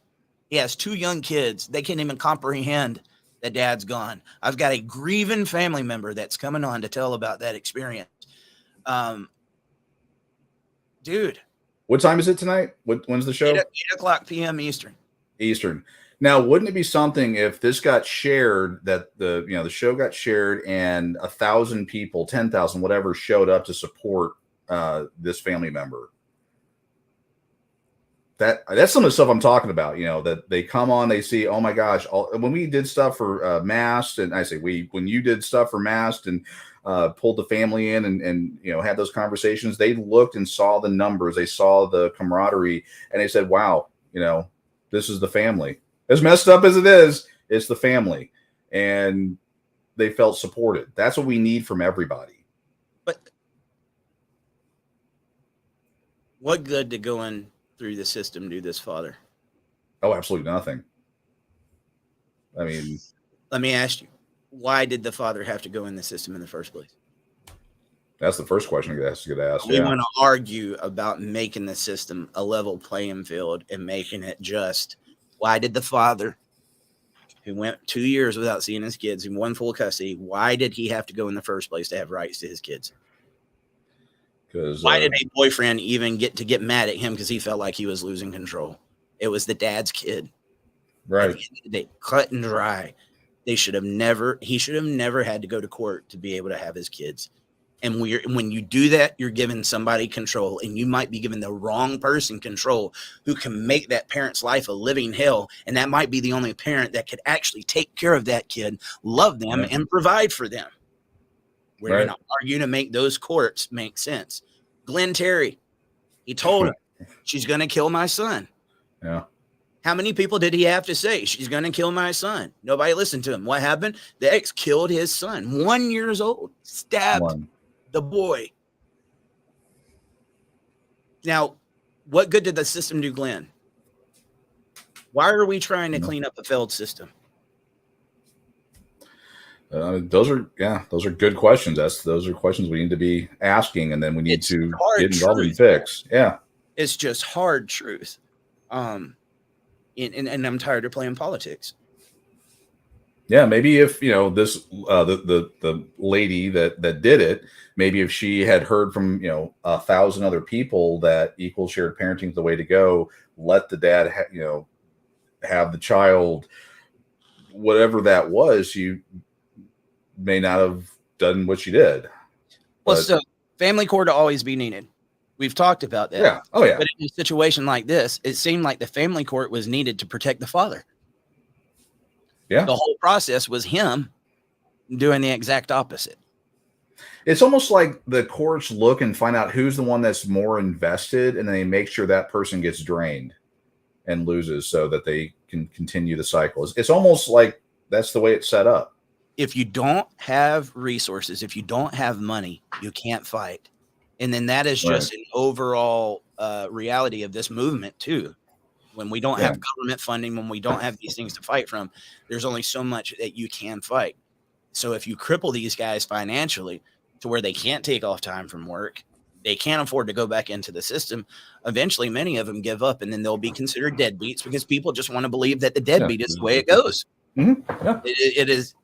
It just keeps. It's a pattern that we see. Yeah.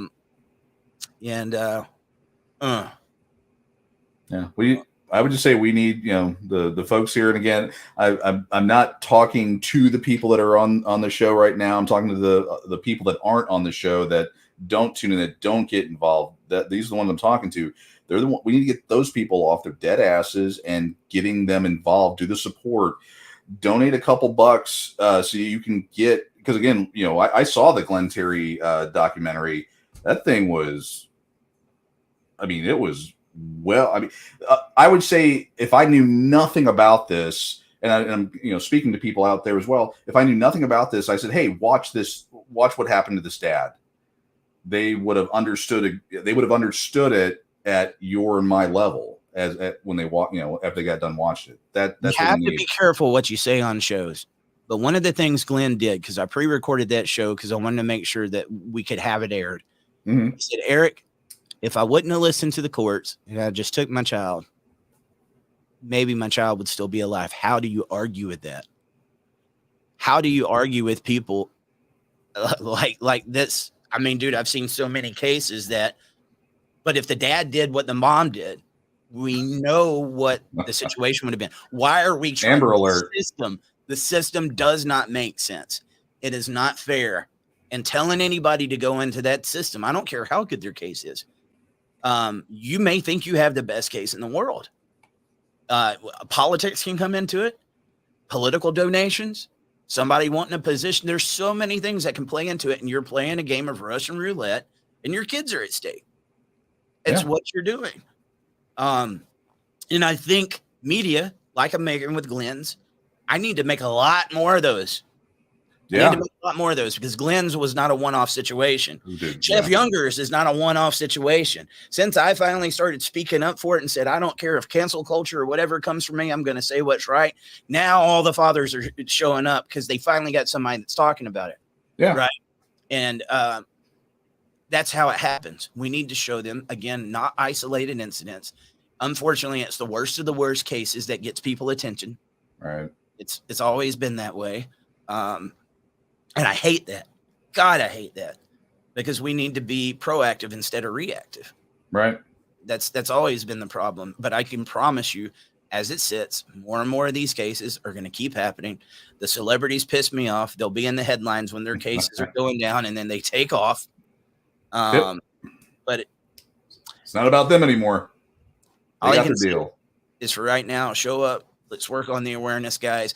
Look, I went live on Instagram yesterday. Dude, I have multiples of what's viewing right now on there because these traditional platforms are really hurting right now. Yeah. They are. They are, dude. They are. So I guess one of the reasons that I still come on here and try to stay active, even though they might not do what they once did, is I want people to know we are creating other things and we want you to be a part of it. Okay. And because it's got to get away from here, dude. Oh yeah. It's got to. It's going away. It's going away quickly. And it sucks because this movement has built what they've got here. So it's about to be leaving again. And Yeah. how do you change that? You're going to have to start all over. I'm tired of starting over. Yeah. Yeah. We need to have the final. Well, I would say how many people that are on right now are members of Substack. If you aren't, I don't know if you can put the link in there. Sign up. I mean, that's where you can give, unfettered access. You can say what's really on your mind without getting censored. You can do a number of things that you can't do on the traditional social media platforms. Yeah. There is no reason. Again, almost 1 million followers, dude. Look how many people we watching right now, guys. That's sad. Yeah. That's sad. And I'm not going to blame it on the parents. I think for a long time, I did get upset and was like, where are these guys? It's the way the platforms are set up. Oh yeah. It's not much different than what I'm seeing across the board. And I've seen the need to go somewhere else. And it's, just like I was saying, these guys that are going through stuff like Younger, where did they go? We need to be able to build and we need to be able to access you guys when it's the most important. Because if we can't have access to you when important things are going down, they're going to go through. I mean, you got saved by the bell, this retroactive child support thing. Oh God. It was nothing that this movement did. It was No. 100% that Dutton guy. And I'm going to tell you, I think every one of you should go to his page or write him an email and say thank you. I don't know if he did it for the reasons that we were wanting, but I could care less. He did it. I'm guessing he realized that it was going to hurt a lot of his constituents because, again, just if it's not bottom shelved enough, the way it would work is, let's see, I'll pick Ron here. That was his most recent comment. Ron walks in, they nail him with child support, retroactive, and said, oh, by the way, Ron, you've got a $10,000 debt judgment on your credit report that you have to start paying right now. We're going to charge you 6% per annum. And then if you don't pay it within 3 months, we're taking your license, throwing you in jail. But you've already got a $10,000 judgment against you. Go out and get a job, go out and get a car, go out and get a house now with a $10,000 judgment tied to your name. Knock yourself out. That's what was going to happen September 1. Yeah, well, and look at Todd Ashley, his comment, I'm on the West Coast. Could you imagine that happening living in California? Oh, God. With the expenses, or Colorado, dude. I don't know why that doesn't get mentioned enough. They're probably the most expensive place I've traveled to yet was Colorado. I don't know how people afford to live out there, dude. And I thought Georgia was bad. I mean, I'll give it to you, Texas guys, too, man. Your real estate and everything else has just went ridiculous. Oh my And God. so on top of all this, you start putting these, lawyer fees and all this other mumbo jumbo on top of there. Again, the cases that we've been reporting on, these fathers should have had rights from the beginning. Oh yeah. Yeah. That's definitely. what needs to be argued, not 50-50 inside the courts. 50-50 upon birth. If they can make you pay child support upon birth, why can't they give you rights to your damn kids upon birth? These are questions that should be pretty straightforward, but our legislators and everybody in the system and society, they think the woman should get the child out of the gate. People will argue, well, if the dad's not paying child support, if he's not doing this, well, if the dad had the child the equal amount of time, what, you think they still don't need to be fed or whatever? No, mom can get her ass a job and do the very thing that you're saying dad is responsible for. At what point did equality go out the window? Strong, independent woman, unless it comes to the kids, and then I need dad to provide for it, or he's a deadbeat. Well, are you working? Are you getting your ass off the couch? Are you actually going out there and trying to make a better life for yourself? Maybe you ran off with another guy, but you still want this guy who was providing for you to provide for you and your new boyfriend, honey. Oh yeah. The laws protect that kind of bullcrap right there. You say what I said, you become sexist. Oh yeah. Well, and you Call me, dude. you repeated pretty much what that lady out of Texas. We keep picking on Texas here, but that lady in Texas, because she used to be what you were saying earlier, and then she went, wait a second, this ain't right. And she went out and got her master's degree, and I can't remember, but she realized what was going on, that the lawyers and judges lied to her and used her and her kid as a pawn.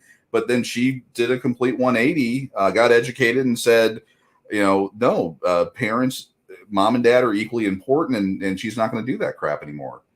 She had her mind changed. It happens. I mean, dude, I love him the way Palmer said it until we went on his show.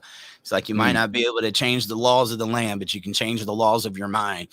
You got to get to a point to where you say, you know what, I can't let the culture influence me anymore, and I got to stand up for what's right. Yeah.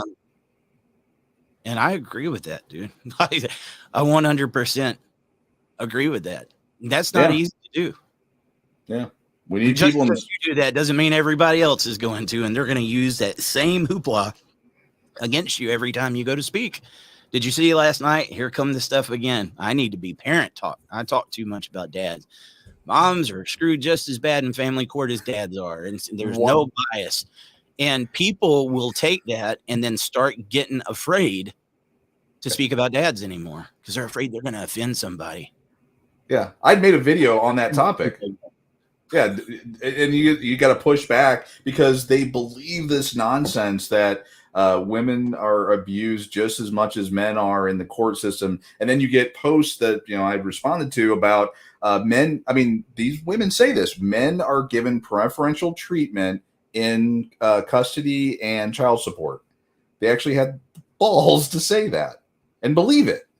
They need people, us, all of us, to push back against that narrative and forget cancel culture. The days of being nice. Yeah. If you want to speak up for what's right, cancel culture is inevitable, because when they can't argue with what you're saying, when they can't argue research and statistics, they try to assassinate your character. It's all they've got. Okay. It's like, we can't convince people otherwise that the stuff coming out this guy's mouth is ridiculous. So let's just try to cancel him or whoever it may be. We see that all the time. Recognize it for what it is. Younger really opened my mind when he was giving me the playbook that they used. Yeah.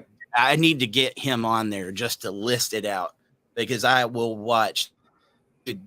It's not just something that they're doing automatically. It is 100% an organized thing.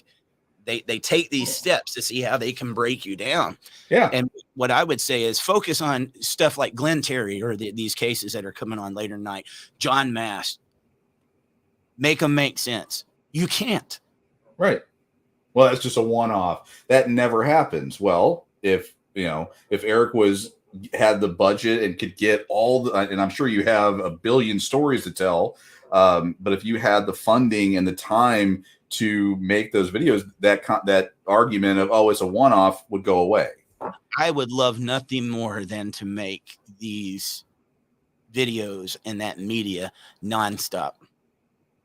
I mean, I wouldn't be able to go every week, but a couple of weeks out of every other month, I could go and do a lot of shooting film, guys, to where it could be playing year round. And then if I could increase my budget more, I can make more crews, and it could just be going nonstop. And then it becomes a force.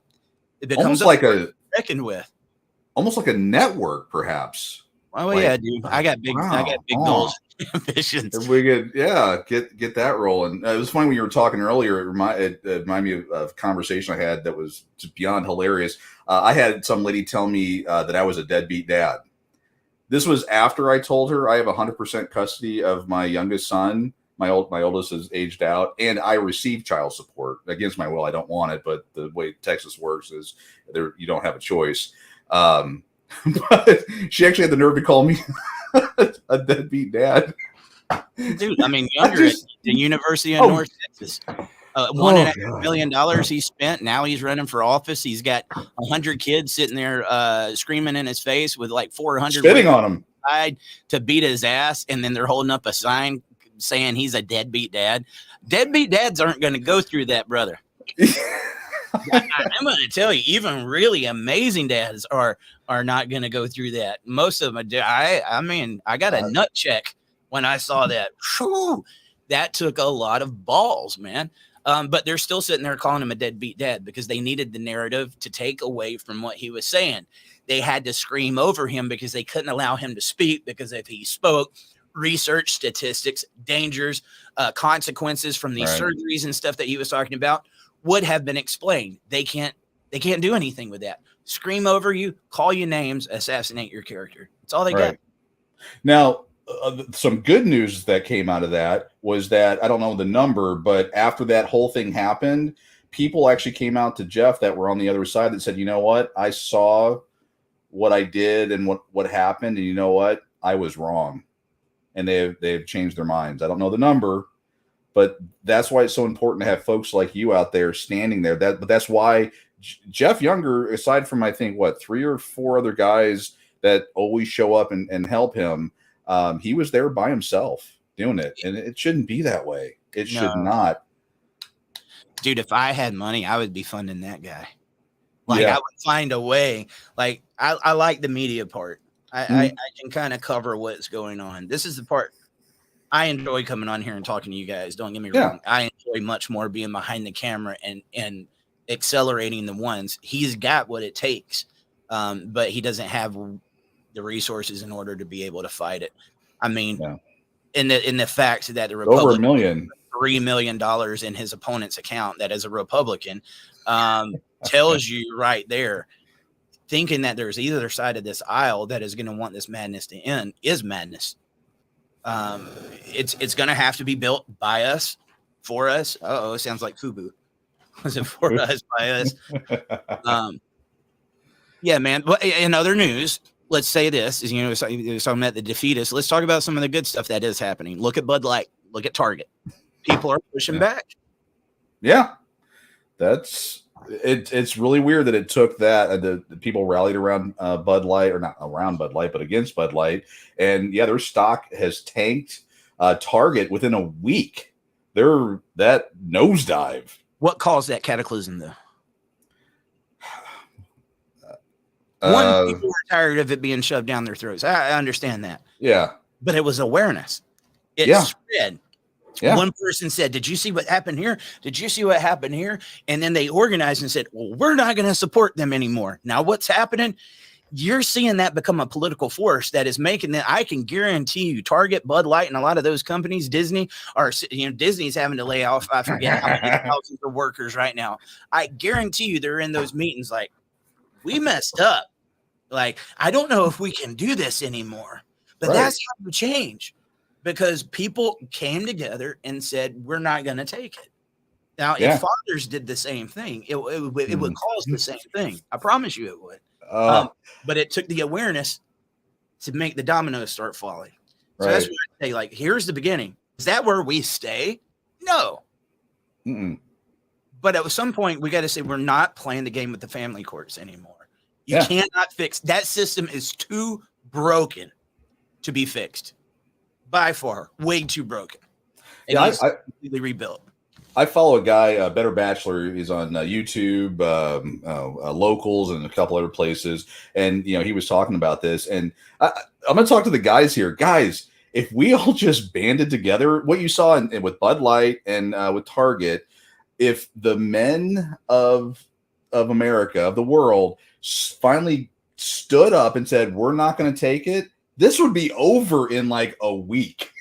It would all be over Quickly. quickly. I don't know. I think this one's going to be a little bit different because they've got to find a way to keep it profitable. And like the only way to keep it profitable is, I mean, they're going to cling on this until the very end. You are in for a fight changing this thing, dude. Oh yeah, But yeah. when that thing gets so big, it's like, Yeah. yeah, you can push back at it, but it's not going to look good for you. Yeah. Because I mean, it should be a telling sign. How could Leach like, dude, you see this guy? How upset was he that you're not going to be paying that child support upon conception? Did you see that representative about to lose his mind? Oh, he lost it. The guy beside him is who's supposed to be sponsoring your 50-50. Yeah. Yeah. And you know what? They'll vote for him next go around. He'll come out in 2 years. Please vote for me. I'm a conservative. Republican values, and people will turn their brains off yet again and vote for him. Yeah. Politics is an area, local politics and statewide and countrywide, where I shake my head because these same people openly lie about stuff and they get voted back in because the people are asleep. I mean, This is the just- country has been brainwashed like that. I mean, there's Yeah. certain issues that this side is supposed to take up for.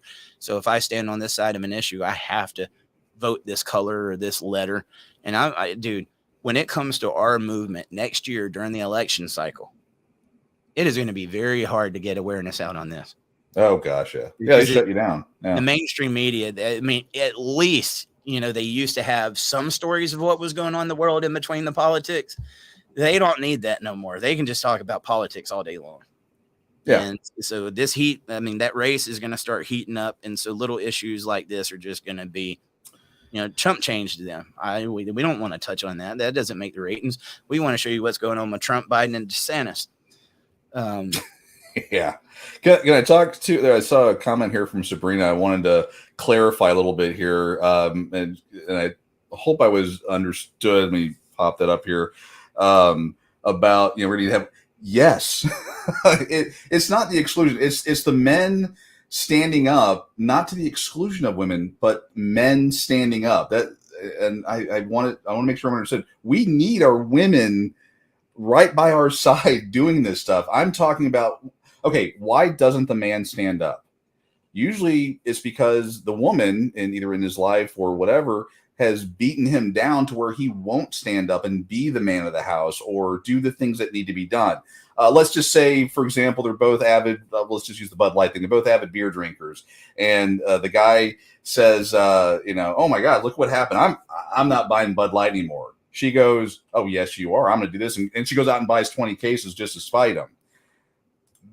We need the man to say, we are not buying Bud Light in this house. I know I'm coming up with the example people are going to fight back or argue about. That's the kind of stuff I'm talking about. I've seen it so many times where, men have been pushed down so much that women will say, oh, I want to do it this way. Or we're still going to support Target. I love their whatever section. We're still going to go there. And the guy just knuckles under and said, okay, sure thing, honey. Because he wants peace in the house. Men need to stand up and say, no, we're not going to Target anymore.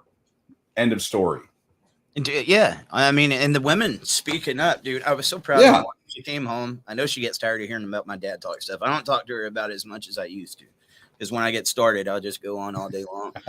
She got in the middle of a conversation with this, random lady the other day. It was talking about, I guess, the father of her child was supposed to be getting them for the weekend, but she had family in town and she didn't want the kids to leave. So she kept ignoring his calls or telling him, oh, the kids are sick. And was telling this and like laughing about it. Like, I guess he's so pathetic. He keeps thinking he's getting the kids. I'm not letting him.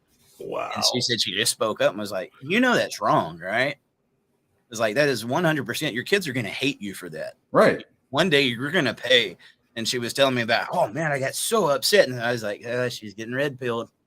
Oh God. Your women can be red pilled too, dude. Oh yeah. That's one of the mistakes of this movement, I think, is just because, a lot of these feminist organizations are doing this stuff. And we have issues, I guess, with these certain type of women, that women can't be using this bullshit, dude. You get a red pilled woman by your side, they can go a long way. Oh my God. Yeah. When my wife, boy, when she finally took that last red, she'd been red pill all along, which is, why we dated and got along and everything. But when she took that final red pill, oh, it was magical. Well, she's the one that said, did you hear the crap at Target? And just, went off for like 5 minutes. I'm like, oh God, a little tear came to my eye, started crying a little bit. I was like, oh my God, thank you, God, for sending her to me. Oh man. Yeah. And it's not, and I say red pill, it's not, women. I love my wife. I love women. There's right and there's wrong. And if a woman's on the right side of right, great. If she's on the wrong side, well, and the thing is, the data shows though that women they're the ones that have given us the issues in elections. They vote liberal most of the time. It's the data that we have to work with. They're the ones that do those things. And we need, and they're married and the men just cower. For the women that are out there that fight, love you. Fight more. If we had 100 women that went down to the Texas Capitol or any Capitol and fought for equal shared parenting, something may change. It's possible. They're out there, dude. And when more so than when us do it. Yeah. Dude, they're out there, and when they fight, they really do fight. Oh yeah. Yeah. We got women out there that are fierce fighters and I love them for it. We need that. I'm just talking about those guys that have been just beaten down and they won't, I'm using Bud Light and Target here, but there's so many others where they won't stand up. We need those men to stand up and say, no, we're going to vote with our dollars. We're going to either do this or don't do this and stand up. If men did that, we wouldn't have this issue. Extreme. The situation with my kids can't change the laws of America, but unfortunately, I don't have the resources. Dude, that's the story of just about everybody we see on here. Yeah. And so without resources, you don't have a fight. You can get on here and you can talk. That's what we're doing now. Right. You are only as strong as the resources you got. Anybody watching this feed right now, who has the money to fund this? Who has the money to go even subscribe to the Substack so you can see the documentaries coming out? And so that's, like I said, it's not an uncommon thing. But when you hear that over and over and over and over and over, and then that gets passed down, there comes your issue. Right. Okay. And so I've had bigger companies want to come and sponsor the show. I've had tons of attorneys that want to sponsor the show because they think they can get clients. And I'm not putting up with that shit. Right. But they think that they can make money off these guys. They can't. So at what point does that mean we just throw our hands up? No, dude, when you share that and you make sure that this show gets aware, it might make the ears of somebody that's not in your situation that does have the resources that will want to help, that will say, you know what? I've heard what you've went through. I know you're a good dad. You've done good. They're doing a good job here. We want to help them out. And you utilize what you got. Like the guy that was, talking earlier, I can't do all that, but I can make a song. Oh, well, you're doing something. You're creating awareness. But sharing the Substacks and different stuff like that, guys, don't underestimate that. Don't underestimate that. That's how it starts. And it's not just doing it one time. It's doing it consistently. And to the point to where we shouldn't have to be asking people to do that. Because it asks like we're begging people to help us get that what that is needed in order to be able to fight. You know? Churches pass around the offering plate every Sunday. We're not doing that here. Every one of those documentaries, Dwayne, I didn't have a single dime of donated money to make those. I have got my nuts on the chopping block like I've never had before right now. Right. Because I believe in it. And I'm going to need you guys to support it. But I can promise you this, anytime. Like I've had, investors and other people that want to get involved with Dad Talk. It's like, if it does this, then let's get this money. Here will be profits. And it's like, you don't understand. Yeah, this is When I not get a money problem. back in, I put it back into Dad Talk. I never used the donations and stuff to go fight my own family law case. That was not it. That money was meant to fight for this movement. I went to 43 states. Yeah. And spent a lot of nights talking to fake ass politicians. But that's how it is, dude. That's how we start doing something different. Get that awareness out there, and we can make the family courts the new Bud Light and the new Target. Yeah, if we get those people out there sharing, I mean, it's free to like, share, and subscribe. Those things are free. If you can contribute $1, I mean, that's you can use that if enough. How many people you got? 700,000 up to 1 million yet on all your medias? The Instagram alone in the last month grew 260,000 followers. Oh crap! $1 from 160,000. Sorry, we're at like 260 something thousand. It's over 500,000 on Facebook, and then when you add all of them up, we're nearing 1 million. Yeah, we're talking But about that doesn't mean 1 million people are reaching us. Now, if we had this platform, like I said on Substack, I would be able to reach 1 million people. And if I can reach 1 million people, hell, if everybody gave a dime every month, we'd be rocking and rolling. I like Sabrina here. $1, not even a cup of coffee. $1. Everyone's contributed $1. You'd be taken care of. I hate talking money, dude. I know. Well, But it is also my downfall. It's always been my downfall. I've had, Right. some of the leaders, they get on to me about it. But you do what you can. You know what I mean? And somehow it's always provided itself in order to be able to do it. But I would like to stop being the starving artist that I could say, dude, let me get the Right. production crew in here and show you what this movement can really be. Yeah. Next week is going to be a very big moment for us. Again, not a dime of donated money went to making this, but I'm coming back out to your neck of the woods again. We've got actors flying out from LA to reenact scenes for these documentaries. I've never done that before. We've done the documentaries, but we're getting into like real movie making here.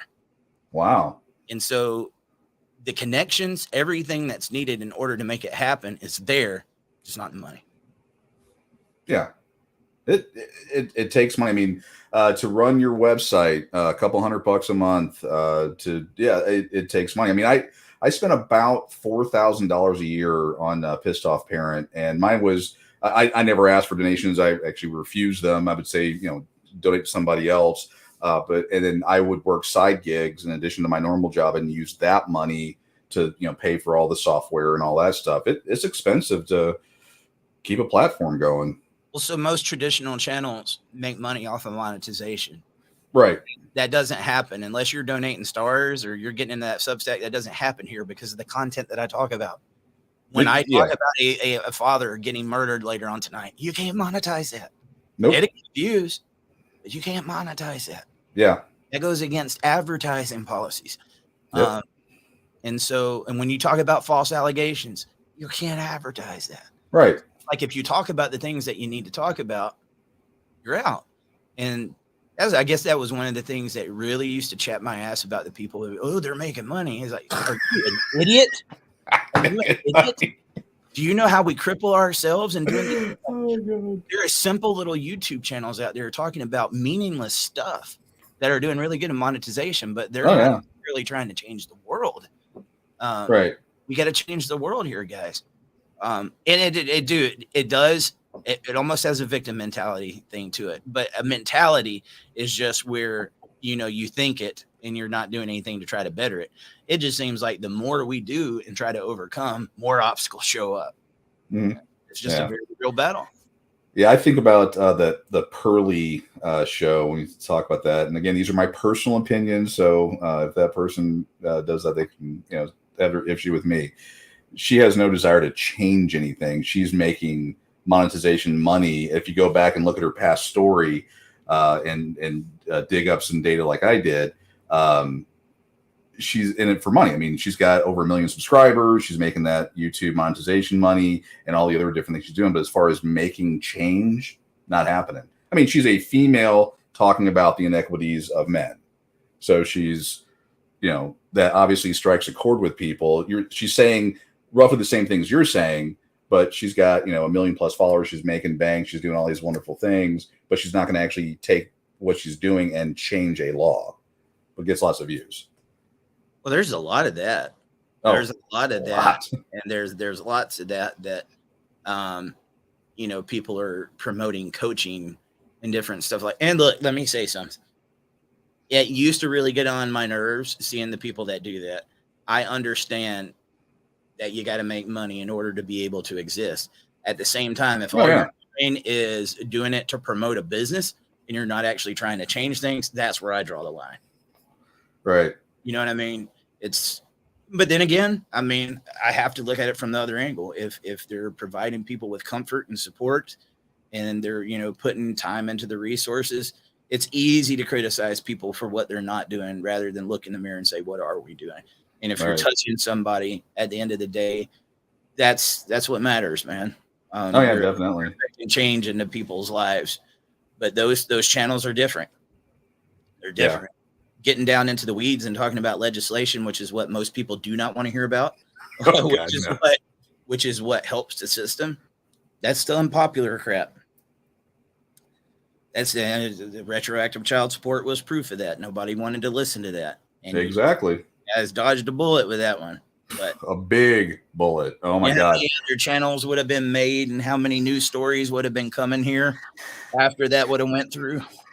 Yeah, crazy. Actually, I wanted to call something out. Look who we have on. We've got, he's the guy that stole my name. Actually, everyone thinks that when I come on, I'm him. And obviously, he's actually the much more handsomer version, Mr. Dwayne there on the DSD. I don't know if you saw that. Yeah. Let me throw him up there. And everyone's like, hey, you that guy that runs the oh boy, I'm trying to remember what DSD stands for. I said a complete brain fart. Dad Surviving Divorce. Dad Surviving Divorce. Great guy, great resource. I would actually tell people to check him out too if you get a chance. I know you've interviewed him a few times. We've been back and forth. We're good buddies. You guys ought to do another one there. He's a great guy. Went in the trenches, approaches it from a different perspective. But love all of his content. I'd recommend everyone check his stuff out too. But and he's the handsomer one. I'll just throw it out there. I'm not ashamed to say that. I got a face for radio. The other Dwayne, he can't spell his name right. He does a great job and does his stuff. Well, guys, I got a double dose of this tonight, so I'm probably going to take off. I'll be back at 8 p.m. Eastern tonight. I hope you guys will show up and support. It's going to be a heavy show. Like, share, subscribe. Like, share, subscribe. Substack. Let's get the Substack. Dad, here, I'll put it in the comments.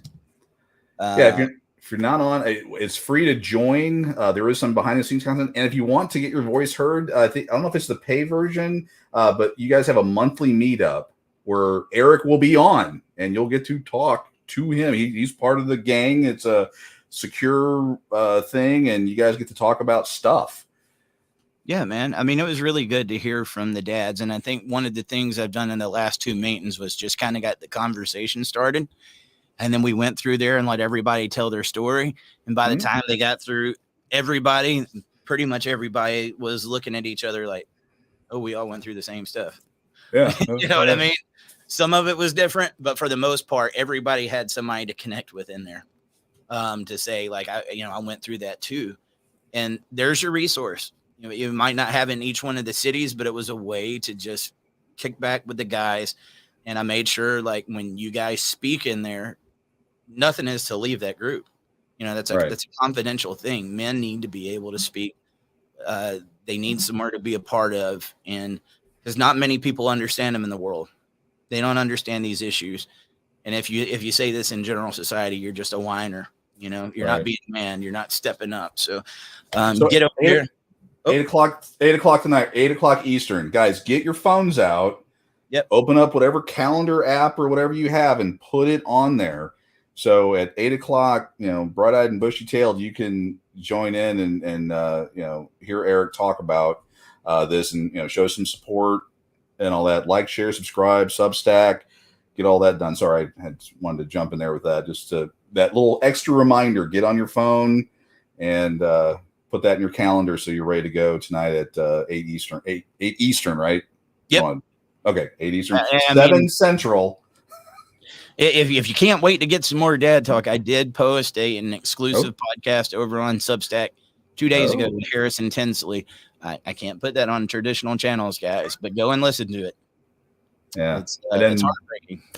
And then tomorrow morning, Jimmy and I will be on at 9 Central to do the, if you don't listen to Eric, or if you don't listen to Jimmy, you have to listen to Eric. It took me a second to figure that when you said that last week. I'm like, what? Huh? You don't want people? Oh, wait. If you listen to Jimmy and learn about this stuff before you get into a bad relationship, then you won't have to listen to Eric.